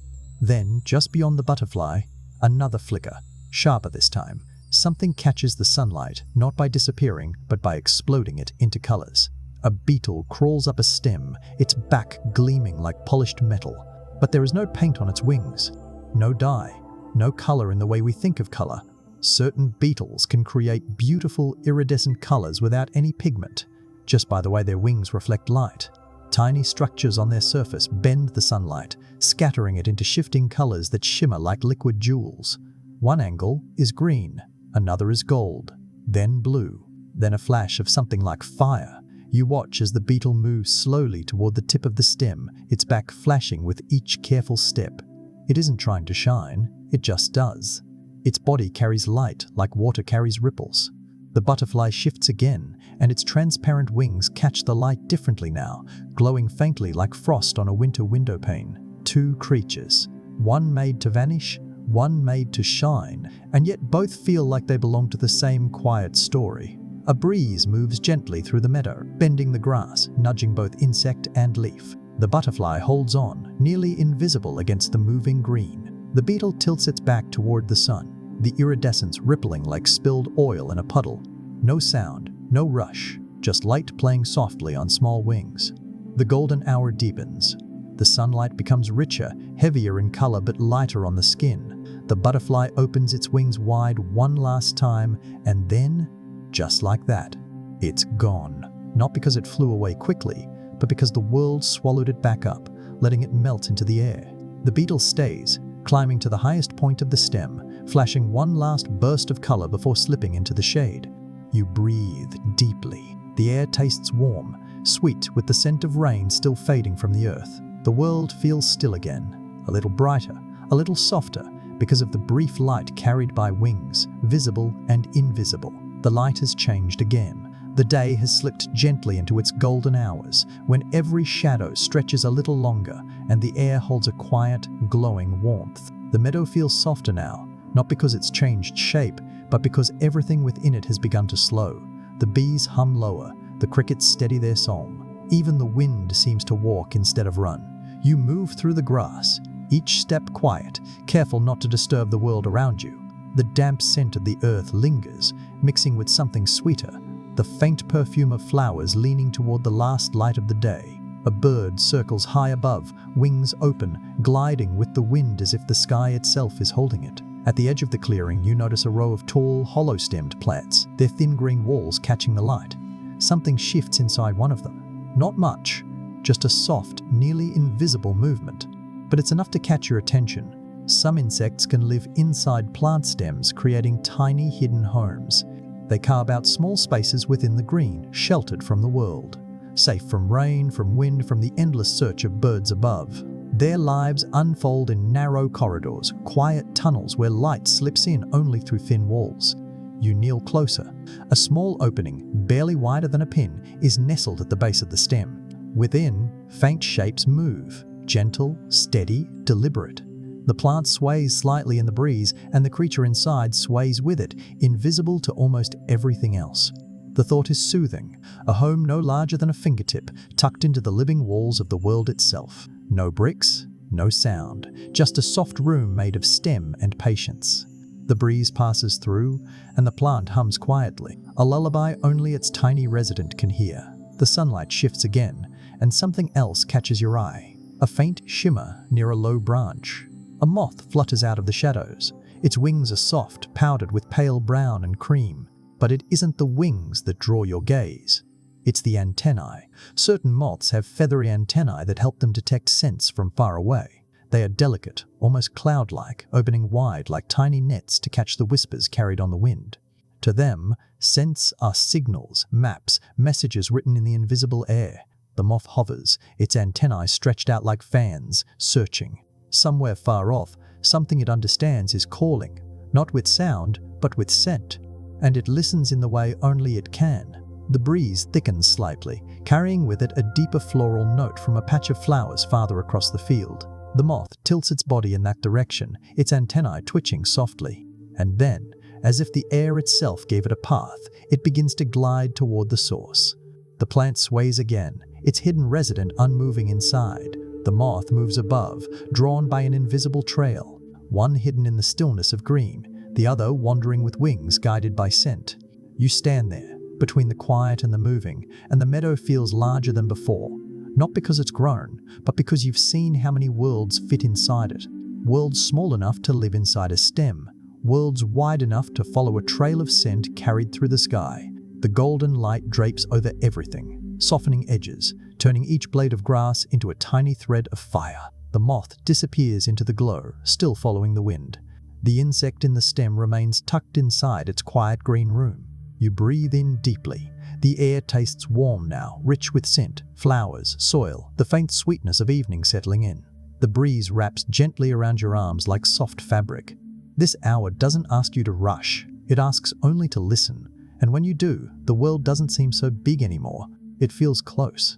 Like a living, breathing place where every small life has a hidden path. The sun has begun its slow descent. The light in the meadow has changed, softer, deeper, golden at its edges. Every blade of grass glows faintly. The shadows stretch far across the ground, reaching toward one another like old friends about to meet. The day is no longer busy. It exhales. It settles. The air is warm, but no longer heavy. It carries the sweet scent of flowers closing for the night, and the damp, grounding smell of soil still holding the day's warmth. The breeze moves gently, brushing your skin like a kind hand. The world hums quietly, as though it's singing a lullaby. Only the insects know the words to. You kneel near a patch of tall stalks, and as you rest your hand against the earth, you feel it. A faint, soft tremor beneath your palm, not loud enough to hear, just a whisper in the ground. A small, hidden language moving through the earth. Some insects can communicate by tapping or vibrating surfaces. They send messages not through air, but through touch. Tiny, rhythmic tremors that travel through leaves, stems, and soil. They speak through the ground itself, while the world above seems silent. Below, entire conversations unfold. You rest your fingers gently against the stalk and feel it again. Tap, Tap, a rhythm too delicate to be random. Somewhere beneath the leaves, something is answering. The stems carry their voices the way the wind carries the cricket's songs. It's a language older than words, spoken in vibrations and patience. The breeze drifts again. The sun dips lower, turning the sky from gold to soft amber. Farther out in the meadow, wings flutter. Slow, sure, deliberate. A monarch butterfly floats above the tall grass, its orange and black wings glowing against the fading light. Monarch butterflies undertake one of the longest insect migrations in the world.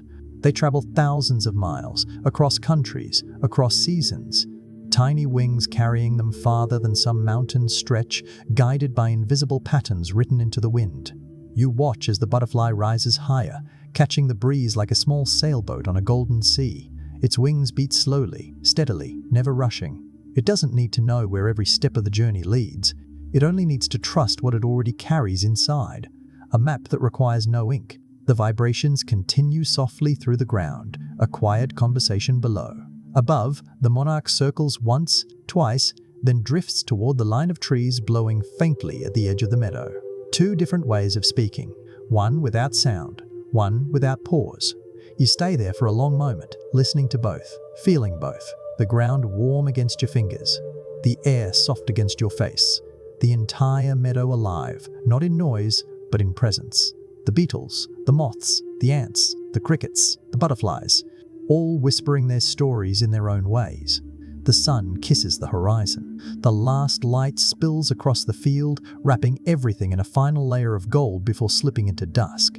A breeze rises and stirs the grass gently, carrying with it the quiet music of wings and rustling leaves.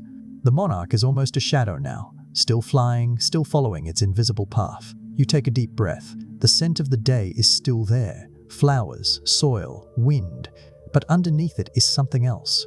A feeling of connection, of being part of a story that began long before you were here and will continue long after. The tapping beneath the earth fades slowly, as if the insects have finished their soft conversation for the day. The butterfly disappears into the warm orange sky, and the meadow breathes. You sit back and let the quiet hold you. The world doesn't need to be loud to be full. It doesn't need to speak your language to share its story. All it needs is this: soft wings, patient rhythms, and the golden light of a day gently ending. The last of the sun has melted into the horizon. The golden light that wrapped the meadow has folded itself away, leaving behind a deep, soft blue that fills every corner of the world. The air no longer carries the warmth of the day. It holds something gentler now, the quiet touch of nightfall. The breeze moves carefully, as though it knows the world is beginning to rest. The crickets are the first to speak. Their song is steady, calm, layered in soft patterns. One voice begins, then another, then more, until the entire field hums with their quiet chorus. It isn't loud. It isn't meant to be. It's the kind of sound that fills spaces without ever demanding attention, a lullaby written by the earth itself. Around the meadow, small wings slow. The bees are tucked deep into their hives, wrapped in the warmth of one another. The dragonflies have vanished toward the still water, resting where the air is cool. Some beetles have burrowed into the soil. Others cling to stems, their bodies barely moving. Even the butterflies, those soft dancers of light, have folded their wings and found their places beneath the leaves. The world is ready to sleep. The wind carries faint scents, sweet flowers, damp earth, fading sunlight. They linger in the air like the last words of a story whispered by someone you trust. Every leaf, every stalk, every blade of grass seems to lean into the quiet. No rush, no sound that doesn't belong. Beneath the surface, life still moves in its smallest forms. Ants trace their tunnels in the dark. Tiny beetles shuffle between roots. Moths hover near the first shy glow of fireflies rising into the air. Their light is soft, pulsing slowly like the rhythm of a calm heartbeat. Above, the stars blink into place one by one, watching the meadow settle. This is the world of insects as the night holds it close. Not loud, not frightening, just alive, in ways most never stop long enough to see. All night, their stories continue in quiet, unseen threads. The butterfly that drank from puddles now rests in the dark. The beetle that shimmered in sunlight tucks itself beneath a leaf. The ant that stood guard at the nest still watches, patient and sure. Every fact you've drifted through tonight is still out there, living, breathing, unfolding in a rhythm older than anything else. The air grows cooler. The cricket's song deepens, steady as the turning of the earth. You can almost feel the gentle vibrations beneath your skin, the soft tapping of insects in the soil, the silent glow of fireflies hovering in the dark. 1,000 lives, moving quietly all around you, weaving their own version of night.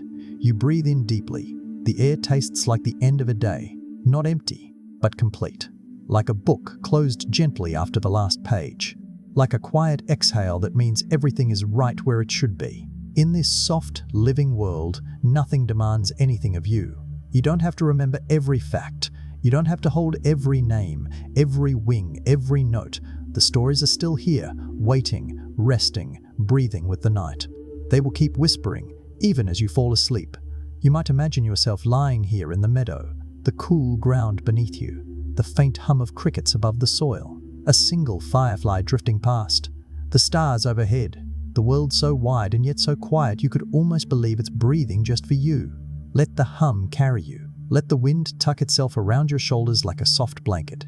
Let the night do what it has always done, keep the world turning while you sleep.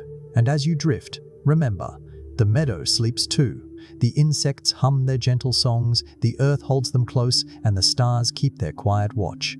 You are part of this story now, softly, simply, quietly. Please subscribe so you'll always have a place to return to, a place where the night is gentle and the world is waiting to be heard. May you rest well, and may the tiny voices of the world keep you company, even in dreams. Good night, dreamer of wings and stars. Sleep deeply, sleep softly.